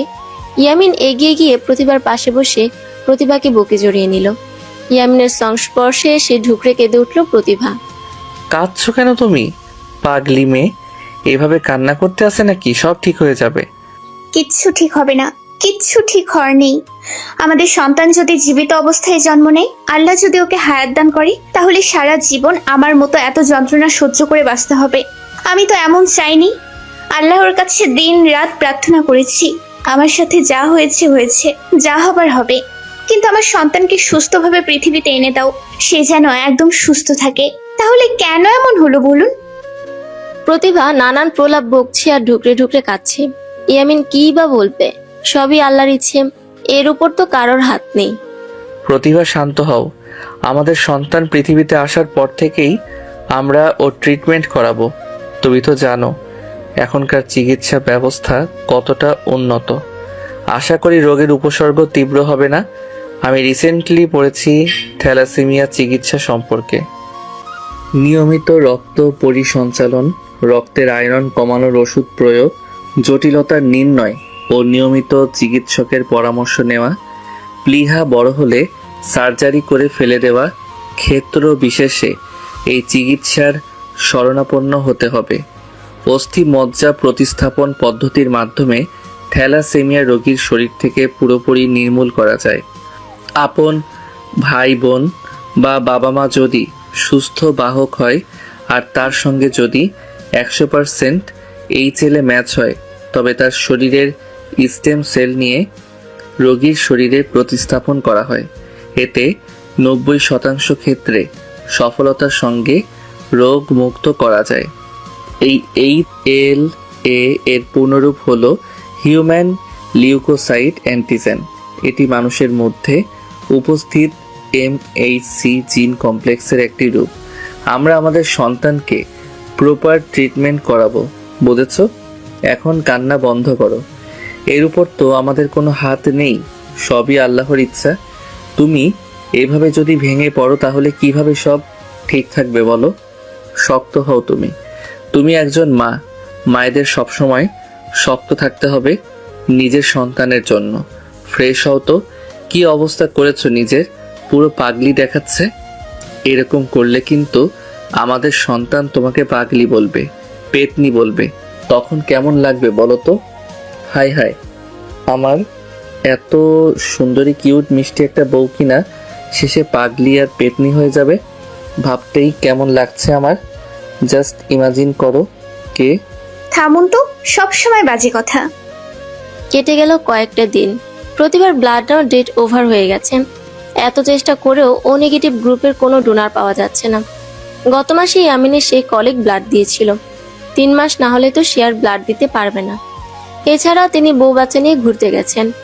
ইয়ামিনের টাইফয়েড জ্বর বেশ অনেকটাই কম, কিন্তু পুরোপুরি সুস্থ হয়নি সে, যার কারণে তার পক্ষে ব্লাড দেওয়া ইম্পসিবল। এদিকে প্রতিভার অবস্থাও খারাপ। ইমিডিয়েটলি ব্লাড না পেলে গর্ভে থাকা বাচ্চা আর প্রতিভা দুজনেরই মৃত্যু ঝুঁকি রয়েছে। ইয়ামিন ইতিমধ্যে সোশ্যাল মিডিয়ায় ইমার্জেন্সি রক্ত চেয়ে পোস্ট করেছে। এখন অব্দি ডোনার পাওয়া যায়নি। ও নেগেটিভ নেয়ার গ্রুপ হলেও এতটা রেয়ার না যে একজন ডোনারও পাওয়া যাবে না। কিন্তু এখন এমন কেন হচ্ছে বুঝতে পারছে না ইয়ামিন। বিকেলে ইয়ামিন ল্যাপটপ নিয়ে বসে আছে, যদি কোনো ডোনারের সন্ধান মিলে সেই আশায়। প্রতিভা শরীরে যন্ত্রণায় এক প্রকার কাতরাচ্ছে। প্রতিভা ওর মায়ের ঘরে আছে। মিসেস ফাতেমা বেগম মেয়ের সেবা করছেন। হঠাৎ ইয়ামিনের ফোনে কল আসলো, আননোন নম্বর থেকে। কল রিসিভ করে কথা বলে ইয়ামিন জানতে পারলো এটা এক ডোনারের ফোন কল। পোস্টে নম্বর দেওয়া ছিল, সেটা দেখেই কল করেছেন তিনি। ইয়ামিন লোকটিকে রাজশাহী মেডিকেলে আসতে বলল দ্রুত। ইয়ামিন পাশের রুমে গিয়ে দেখে প্রতিভা ওর মায়ের কোলে মাথা রেখে শুয়ে আছে। মা, আপনি প্রতিভাকে তাড়াতাড়ি রেডি করান। ডোনার পাওয়া গেছে, আমরা এক্ষুনি মেডিকেলে যাব। প্রতিভা, ওঠো, চিন্তা করো না তুমি। প্রতিভা শোয়া থেকে উঠে বসলো। প্রতিভার মা মিসেস ফাতেমা বেগম মেয়েকে ধরে ধরে ওয়াশরুমে নিয়ে গেলেন। ওয়াশরুমে ঢুকিয়ে বাইরে চলে আসলেন তিনি, কারণ প্রতিভার প্রস্রাবের বেগ এসেছে। প্রায় 5 মিনিট পর ওয়াশরুমের ভেতর থেকে প্রতিভার চিৎকার শোনা গেল। ইয়ামিন আর মিসেস ফাতেমা বেগম তাড়াতাড়ি ওয়াশরুমের দরজা খুলে ভেতরে ঢুকে দেখে পুরো ফ্লোর রক্তে মাখামাখি। প্রতিভা এক কোণায় হাত পা ছড়িয়ে বসে পেটে হাত রেখে চেঁচাচ্ছে। মিসেস ফাতেমা বেগম দৌড়ে গিয়ে মেয়েকে চেপে ধরলেন। কি হয়েছে মা তোর? এত রক্ত কই থেকে আসলো? কি রে? আম্মু, আমি জানি না। আমি প্রস্রাব করার জন্য বসতে যাব, তখনই কি যেন আমার জয়রনালীর ওখান থেকে ধপ করে টয়লেটে পড়ে গেল। বুঝতে পারিনি। তারপর থেকে এরকম ব্লিডিং হচ্ছে, পেটে ভীষণ ব্যথা করছে আম্মু। মরে যাচ্ছি আমি। আমার বাচ্চা। সেন্সলেস হয়ে গেল প্রতিভা। ইয়ামিন দ্রুত প্রতিভাকে কোলে তুলে নিয়ে বাসা থেকে বেরিয়ে আসলো ওই অবস্থাতেই। লিফটে করে নিচে নেমে একটা ট্যাক্সি ডেকে প্রতিভাকে নিয়ে হসপিটালের উদ্দেশ্যে রওনা দিল। ইয়ামিন ও মিসেস ফাতেমা বেগম ভয় আর চিন্তায় ঘেমে নিয়ে একাকার হয়ে গেছে ইয়ামিন। মিসেস ফাতেমা বেগম তো আয়াতুল কুরসি পড়ছে আর কান্নাকাটি করছে। হসপিটালের কেবিনে সেন্সলেস অবস্থায় শুয়ে আছে প্রতিভা। পাশের বেডে ডোনার লোকটি শুয়ে আছেন। প্রতিভাকে রক্ত দিচ্ছেন তিনি। বাইরে বসার জায়গায় চিন্তা আর ভয় নিয়ে বসে আছে ইয়ামিন। ইয়ামিনকে ভরসা দিচ্ছে রিয়াজ। মিসেস ফাতেমা বেগমের কান্নাকাটি বন্ধ হওয়ার নামই নেই। রিয়াজের স্ত্রী মিসেস রাজিয়া তাকে সামলাচ্ছেন। ডক্টর প্রতিভার কেবিন থেকে বেরিয়ে আসলে ইয়ামিন তার উদ্দেশ্যে প্রশ্ন ছুড়ে দিল। ডক্টর, আমার ওয়াইফ আর বাচ্চা ঠিক আছে তো? আপনার ওয়াইফ এখন আউট অফ ডেঞ্জার, ওনাকে ব্লাড দেওয়া হচ্ছে, but I am sorry to say আপনার বাচ্চাকে আমরা বাঁচাতে পারিনি। কথাটা শুনে ফ্লোরে ধপ করে বসে পড়ল ইয়ামিন। প্রতিভা এটা জানতে পারলে ও এটা মেনে নেবে কি করে? রিয়াজ এসে ইয়ামিনকে ধরে দাঁড় করালো। শান্ত হ ভাই, নিজেকে শক্ত কর। আপনার ওয়াইফের শরীরে রক্ত স্বল্পতা দেখা দিয়েছিল, সে থ্যালাসেমিয়া রোগে আক্রান্ত, আপনারা সেই বিষয়ে অবগত। গর্ভে থাকা বাচ্চাটাও থ্যালাসেমিয়া আক্রান্ত ছিল। নির্দিষ্ট সময় ব্লাড অ্যাডপ না করায় বাচ্চা এবং মা দুজনেই মৃত্যু ঝুঁকিতে ছিল। আপনার ওয়াইফকে তো বাঁচিয়ে নিয়েছি, বাট আপনার সন্তান আগে থেকে মৃত ছিল। I am sorry mister Yamin Chowdhury, আপনি নিজেকে শক্ত করুন। আপনার ওয়াইফের সেন্স আসলে ওনার সাথে দেখা করতে পারবেন। Be strong man, please. Doctor ইয়ামিনের কাঁধে দুবার ধীরে চাপড় মেরে চলে গেল। ইয়ামিনের চোখ ছলছল করছে, তবুও নিজেকে সামলে নর্মাল রাখার চেষ্টা করছে ও। প্রতিভার সামনে কিভাবে দাঁড়াবে বুঝতে পারছে না ইয়ামিন। ঘন্টাখানেক পর প্রতিভার সেন্স আসলে নার্স এসে ইয়ামিনকে ভেতরে যেতে বলল। ইয়ামিন কেবিনে ঢুকে দেখে বেডে হেলান দিয়ে শুয়ে আছে প্রতিভা, হাতে স্যালাইন চলছে ওর। ইয়ামিন গিয়ে চেয়ার টেনে বসলো। আওয়াজ পেয়ে চোখ মেলে তাকালো প্রতিভা। ইয়ামিন মাথা নিচু করে বসে আছে। আমার বেবি ঠিক আছে তো ইয়ামিন? কি হলো, চুপ করে আছেন কেন আপনি? আমার বেবি ঠিক আছে তো, বলুন না। কেমন লাগছে তোমার? এখনো কি পেটে পেইন হচ্ছে? না, আমি ঠিক আছি, কিন্তু আমার বাচ্চা। ইয়ামিন কিছু না বলে উঠে দাঁড়িয়ে উল্টো দিকে ঘুরে চোখের কানিশে আসা চোখের পানি হাত দিয়ে মুছে কেবিন থেকে বেরিয়ে গেল। প্রতিভার প্রশ্নের উত্তর দেওয়ার ক্ষমতা ওর নেই। ইয়ামিন বেরিয়ে যেতেই মিসেস ফাতেমা বেগম এসে কেবিনে ঢুকলেন। আম্মু, তুমি কাঁদছো? কি হয়েছে আম্মু? আমি তো ঠিক আছি, দেখো কিচ্ছু হয়নি। আচ্ছা, ওনার কি হয়েছে? এমন করে বেরিয়ে গেল কেন? আমার বাচ্চা ঠিক আছে তো আম্মু? মেয়ের প্রশ্ন শুনে মিসেস ফাতেমা বেগম ঢুকরে কেঁদে উঠলেন। তোর বাচ্চা আর নেই রে মা। তখন বলছিলি না কি যেন জরায়ের মুখ দিয়ে টয়লেটে পড়ে গেছে, ওটা গর্ভফুল ছিল রে। তোর বাচ্চা তোর পেটেই মরে গেছে। মায়ের কথা শুনে প্রতিভা একটা চিৎকার দিয়ে সেন্সলেস হয়ে গেল। রোগীর সেন্স আসার পরপরই এত বড় একটা শোক সে নিতে পারেনি, যার জন্য ব্রেনে চাপ পড়ায় আবার জ্ঞান হারিয়েছে প্রতিভা। মিসেস ফাতেমা বেগমের এই বোকামির জন্য ডক্টর বেশ ক্ষেপে গিয়েছিলেন। কেটে গেছে একটা সপ্তাহ। প্রতিভা কেমন চুপচাপ হয়ে গেছে। আগের মতো প্রাণবন্ত চঞ্চলতা তার মধ্যে নেই। আর্ট স্কুলেও যায় না, কারোর সাথে কথাও বলে না, নিজেকে ঘরবন্দি করে ফেলেছে একরকম। এত রিস্ক নিয়ে বেবি নিল, কিন্তু কনসেপ্ট করার পর এত বড় একটা ঘটনা। যে বাচ্চার জন্য এত কাহিনী হলো, সেই বাচ্চাকে পৃথিবীর আলো দেখাতে পারলো না সে। কেমন মা ও? নিজেই নিজেকে দোষারোপ করতে করতে দিন কাটে প্রতিভার। বাচ্চা হারানোর শোকে সে হিতাহিত জ্ঞান শূন্য হয়ে গেছে। কথায় আছে না, অধিক শোকে পাথর। প্রতিভারও সেই অবস্থা, একদম পাথরের মতো হয়ে গেছে ও। ওর মা ফাতেমা বেগম ইয়ামিন জোর করে খাবার খাওয়ায়, তা না হলে খাবারও খায় না। রাত 9টা, ইয়ামিন অফিস থেকে বাসায় এসেছে। সেও কম শোকে নেই, কিন্তু সে তো অন্যের আন্ডারে জব করে, অফিসে তো যেতেই হবে। ইয়ামিন বেডরুমে গিয়ে দেখে প্রতিভা ছোট কাঁথা নিয়ে বসে আছে। বাচ্চার জন্য অনেকগুলো কাঁথা সেলাই করেছিল প্রতিভা, এটা তার মধ্যেই একটা। ইয়ামিন নিজের ব্যাগ টেবিলে রেখে শার্টের টাই খুলে রাখলো। প্রতিভা, প্রতিভা, প্রতিভা, কি শুরু করেছোটা কি তুমি? এরকম করলে কি চলবে বলো? আল্লাহর জিনিস আল্লাহ নিয়ে গেছেন। আল্লাহ যা করেন ভালোর জন্যই করেন। হয়তো আমাদের কপালে ভালো কিছুই লিখে রেখেছেন উনি। সন্তান হারিয়ে আমি কি কষ্ট পাচ্ছি না বলো? আমিও কষ্ট পাচ্ছি, কিন্তু পুরুষ মানুষ তো, তাই প্রকাশ করতে পারছি না। আমিও যদি তোমার মতো করি তাহলে কিভাবে চলবে বলো? শক্ত হতে হবে তোমাকে। কি হলো, শুনছো আমার কথা প্রতিভা? প্রতিভার মধ্যে কোনো রিয়েকশন নেই। সে নিজের মতো কথা আঁকড়ে বিড়বিড় করতে ব্যস্ত। প্রতিভাকে নিয়ে ইয়ামিন অনেকের সঙ্গে ডিসকাস করেছে, কি করলে প্রতিভাকে স্বাভাবিক জীবনে ফিরিয়ে আনা যাবে। প্রায় সবাই দুটো জিনিস সাজেস্ট করেছে। আবার বেবি নেওয়া উচিত, আল্লাহ কপালে ভালো কিছু লিখে রেখেছেন, হয়তো কোথা থেকে ঘুরিয়ে নিয়ে আসা উচিত, এতে যদি মন মাইন্ড ফ্রেশ হয়। দ্বিতীয় অপশনটাই ইয়ামিনের কাছে বেশি যুক্তিযুক্ত মনে হলো। ভালো কোনো জায়গা থেকে প্রতিভাকে ঘুরিয়ে নিয়ে আসাই ভালো হবে। তারপর 2-3 মাস যাক, তখন না হয় দ্বিতীয় বেবির কথা ভাবা যাবে। এখন প্রতিভার নর্মাল লাইফে ব্যাক করাটা বেশি ইম্পর্টেন্ট। 2 দিন পরে অফিস থেকে ছুটি নিয়ে ইয়ামিন প্রতিভাকে নিয়ে সিলেটের উদ্দেশ্যে রওনা দিল। সিলেটের মনোমুগ্ধকর প্রাকৃতিক সৌন্দর্য যে কারোর মন ভালো করার জন্য যথেষ্ট, আর সে যদি প্রকৃতিপ্রেমী হয় তাহলে তো কথাই নেই। প্রতিভা একজন প্রকৃতিপ্রেমী মেয়ে, আর জলরাশি তোর সবচেয়ে প্রিয়। সিলেটে জাফলং সহ আরো অনেক জায়গা রয়েছে দেখার মতো। সব দিক বিবেচনা করে ইয়ামিন প্রতিভাকে নিয়ে এখানে এসেছে। প্রতিভার মা মিসেস ফাতেমা বেগম রিয়াজদের বাড়িতে আছে। 1 বছর পর আবারও কনসেপ্ট করেছে প্রতিভা। 9 মাস চলছে ওর প্রেগন্যান্সির। এবারে টেস্ট রিপোর্টে জানা গেছে গর্ভের বাচ্চা একদম সুস্থ রয়েছে, তার মধ্যে থ্যালাসেমিয়ার কোনো লক্ষণ নেই। প্রতিভাও অনেক খুশি। একটা সুস্থ বাচ্চার জন্য আল্লাহর কাছে কত শত প্রার্থনা যে করেছে সে, তার হিসেব নেই। প্রতি রাত্রে রাত জেগে তাহাজ্জুদের নামাজও পড়েছে স্বামী স্ত্রী দুজন একসঙ্গে। আল্লাহ তাদের আশাহত করেননি, তাই তো সুস্থ বাচ্চা দান করেছেন তিনি। সেবার সিলেট থেকে ফেরার পরেও মাসখানেকের মতো সময় লেগেছে প্রতিভার শোক কাটিয়ে স্বাভাবিক জীবনে ফিরে আসতে। এর পরপরই বাচ্চা নিয়েছে ওরা। মূলত প্রতিভাকে পুরোপুরি নর্মাল করার জন্য প্রথম থেকে ইয়ামিন প্রতিভাকে ডক্টরের তত্ত্বাবধানে রেখেছে, যাতে এবার কোনো প্রবলেম না হয়। 4 থেকে 5 জন ব্লাড ডোনারের সঙ্গে কন্ট্রাক্ট রেখেছে ইয়ামিন, যাতে যখন ব্লাড প্রয়োজন হবে সঙ্গে সঙ্গে ব্লাড পাওয়া যায়। আগেরবারের মতো ভুল কিছুতেই করা যাবে না। বাড়িতে একজন নার্সও রেখেছি ইয়ামিন, যে সব সময় প্রতিভার টেক কেয়ার করবে। এমন একজন ছেলেকে মেয়ের জামাই হিসেবে পেয়ে মিসেস ফাতেমা বেগম আল্লাহর কাছে শুকরিয়া আদায় করেছে। এমন ছেলে লাখে একটা মিলে। কেটে গেল আরো কয়েকটা দিন। প্রতিভার প্রেগন্যান্সির 9.5 মাস চলছে। কেটে গেল আরো কয়েকটা দিন। প্রতিভার প্রেগন্যান্সির 9.5 মাস চলছে। দুপুরের দিকে লেভার পেন উঠেছে ওর। ইয়ামিন দ্রুত অফিস থেকে এসে প্রতিভাকে নিয়ে রাজশাহীর একটা প্রাইভেট মেডিকেলে নিয়ে এসেছে। আল্লাহর ইচ্ছায় ইয়ামিন মোটামুটি ভালো স্যালারি পায়। নিজের ওয়াইফ আর সন্তানকে নিয়ে কোনো রিস্ক নিতে চায় না সে। যত টাকা লাগে লাগুক, প্রাইভেট হসপিটালে অ্যাডমিট করাই উত্তম। হসপিটালে ওটিতে নেওয়া হয়েছে প্রতিভাকে। 3 জন ব্লাড ডোনারকে কল করে ডেকে এনেছি ইয়ামিন। 4 ব্যাগ রক্তের প্রয়োজন।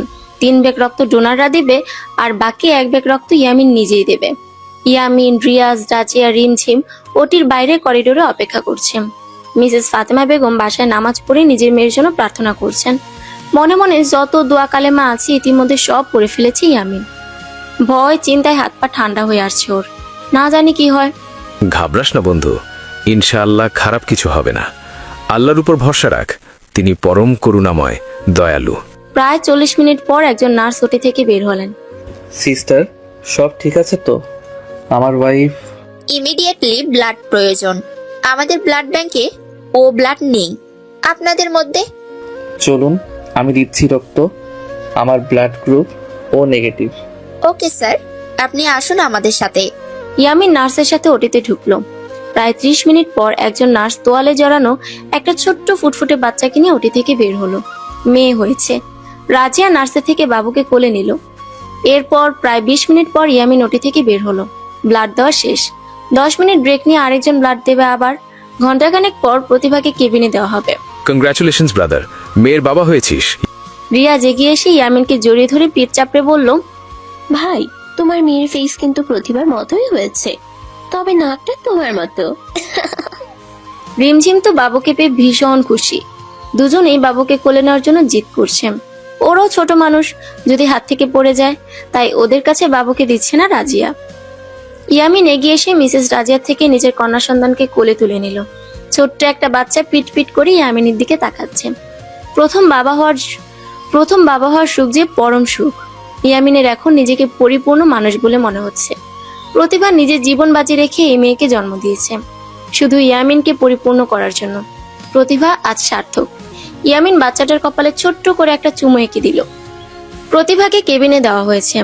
মিসেস ফাতেমা বেগমও চলে এসেছেন হসপিটালে। রিয়াজ নিজেই গিয়ে ওনাকে নিয়ে এসেছেন। একে একে সবাই প্রতিভার সঙ্গে দেখা করলেও ইয়ামিন এখনো দেখা করেনি। সে বাবুকে নিয়ে ডক্টরের কাছে গেছে টেস্ট করাতে। যদিও এর আগে ডক্টর কনফার্ম করেছে বাচ্চা থ্যালাসেমিয়ায় আক্রান্ত নয়, একদম সুস্থ, তবুও সেটা ছিল গর্ভাবস্থায়। ইয়ামিন কোনো প্রকার রিস্ক নিতে চায় না, তাই এখনই টেস্ট করাচ্ছে। আলহামদুলিল্লাহ, টেস্টের রিপোর্ট নেগেটিভ এসেছে।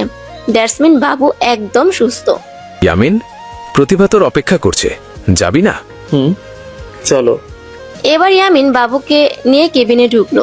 একজন একজন করে রোগীর সঙ্গে দেখা করার অনুমতি দিয়েছে ডক্টর। ইয়ামিন বাবুকে নিয়ে চেয়ার টেনে বসলো প্রতিভার পাশে। আমার বাচ্চা? এই তো আমাদের মেয়ে, একদম সুস্থ। আমি তোমাকে কথা দিয়েছিলাম না ওর জন্মের পর আবার টেস্ট করিয়েছি, রেজাল্ট নেগেটিভ এসেছে। আমাদের বাচ্চা পুরোপুরি সুস্থ প্রতিভা, আল্লাহ আমাদের ফেরাননি। কথাগুলো শুনে প্রতিভা যেন স্বস্তির নিঃশ্বাস ছাড়লো। আমি তোমাকে বলেছিলাম না, আল্লাহ যা করেন ভালোর জন্যই করেন। তিনি হয়তো আমাদের কপালে ভালো কিছুই লিখে রেখেছেন। কি মিলল তো আমার কথা? বাবুকে একটু আমার কাছে দিন না। ইয়ামিন প্রতিভার বাহুর ওরে আস্তে করে বাবুকে শুয়ে দিল। প্রতিভা বাচ্চাটিকে আগলে নিল। একটু উঁচু হওয়ার চেষ্টা করতেই পেটে ব্যথা অনুভূত হয়, আবার শুয়ে পড়ল সে। প্রতিভার ইচ্ছে বুঝতে পেরে ইয়ামিন নিজেই বাচ্চাকে প্রতিভার মুখের দিকে এগিয়ে নিয়ে গেল। প্রতিভা নিজের মেয়ের কপালে, গালে, হাতে চুমু দিল। শান্তি, এখন আমার মৃত্যু হলেও কোনো আফসোস থাকবে না। আমি আপনাকে পূর্ণ করতে পেরেছি। আমি না থাকলে আমাদের মেয়েকে আঁকড়ে বাঁচবেন, ওর মাঝে আমাকে খুঁজে পাবেন। কি যা তা বলছো তুমি প্রতিভা? ফার্দার তোমার মুখে এসব মৃত্যুর কথা যেন না শুনি। এত সুখকর মুহূর্তে এসব বাজে কথা না বললেই নয়। রাগলে আপনাকে অনেক কিউট দেখায় মিস্টার ইয়ামিন চৌধুরী। মানুষ তো মরণশীল, বলুন। আজ নয়তো কাল তো মৃত্যু হবেই। এটাই পৃথিবীর নিয়ম, এটাই আল্লাহর ইচ্ছে। আর আমার মৃত্যু তো সন্নিকটে। সর্বোচ্চ 7 থেকে 7.5 বছর বাঁচতে পারি, এর বেশি না। এরপরে কথাই বলেছিলাম আমি। কি হবে না হবে পরে দেখা যাবে, বাট তুমি নেক্সট টাইমে এ ধরনের কথা মুখেও আনবে না, বুঝেছো? আমার কষ্ট হয়, বুঝেও কি বুঝো না তুমি? সরি, আর বলবো না। মুহূর্তটা উপভোগ করি, বলুন। আমাদের ভালোবাসার সন্ধিক্ষণ যে উপস্থিত। আমাদের মেয়ে আজ আমাদের দুজনকে পরিপূর্ণ করেছে, বলুন। ও যে আমাদের অংশ, আমাদের ভালোবাসার প্রতীক। তুমি আমার জীবনে এসে আমাকে পূর্ণ করেছো, আর আজ আমাকে বাবা হওয়ার সুখ দিয়ে আমাকে পরিপূর্ণ করেছো প্রতিভা। আজ আমি পরিপূর্ণ ভালোবাসি প্রতিভা, অনেক বেশি ভালোবাসি তোমাকে, ভালোবাসি আমার বাবুর আম্মুকে। আমিও ভালোবাসি আমার বাবুর আব্বুকে। আল্লাহ আমাকে যা দিয়েছে, যতটুকু দিয়েছে তাই আলহামদুলিল্লাহ। জীবনে আর কিছু চাওয়ার নেই, শুধু একটাই চাওয়া আছে। আর কি? সুস্থ হয়ে নাও, সামনের বছর সবাই মিলে হজ করে আসবো। ইয়ামিনের কথা শুনে প্রতিভার চোখ থেকে অশ্রুধারা গড়িয়ে পড়ল। দুঃখের নয়, এই অশ্রু আনন্দের। সে মুচকি হেসে বলল, ইনশাল্লাহ। সমাপ্ত।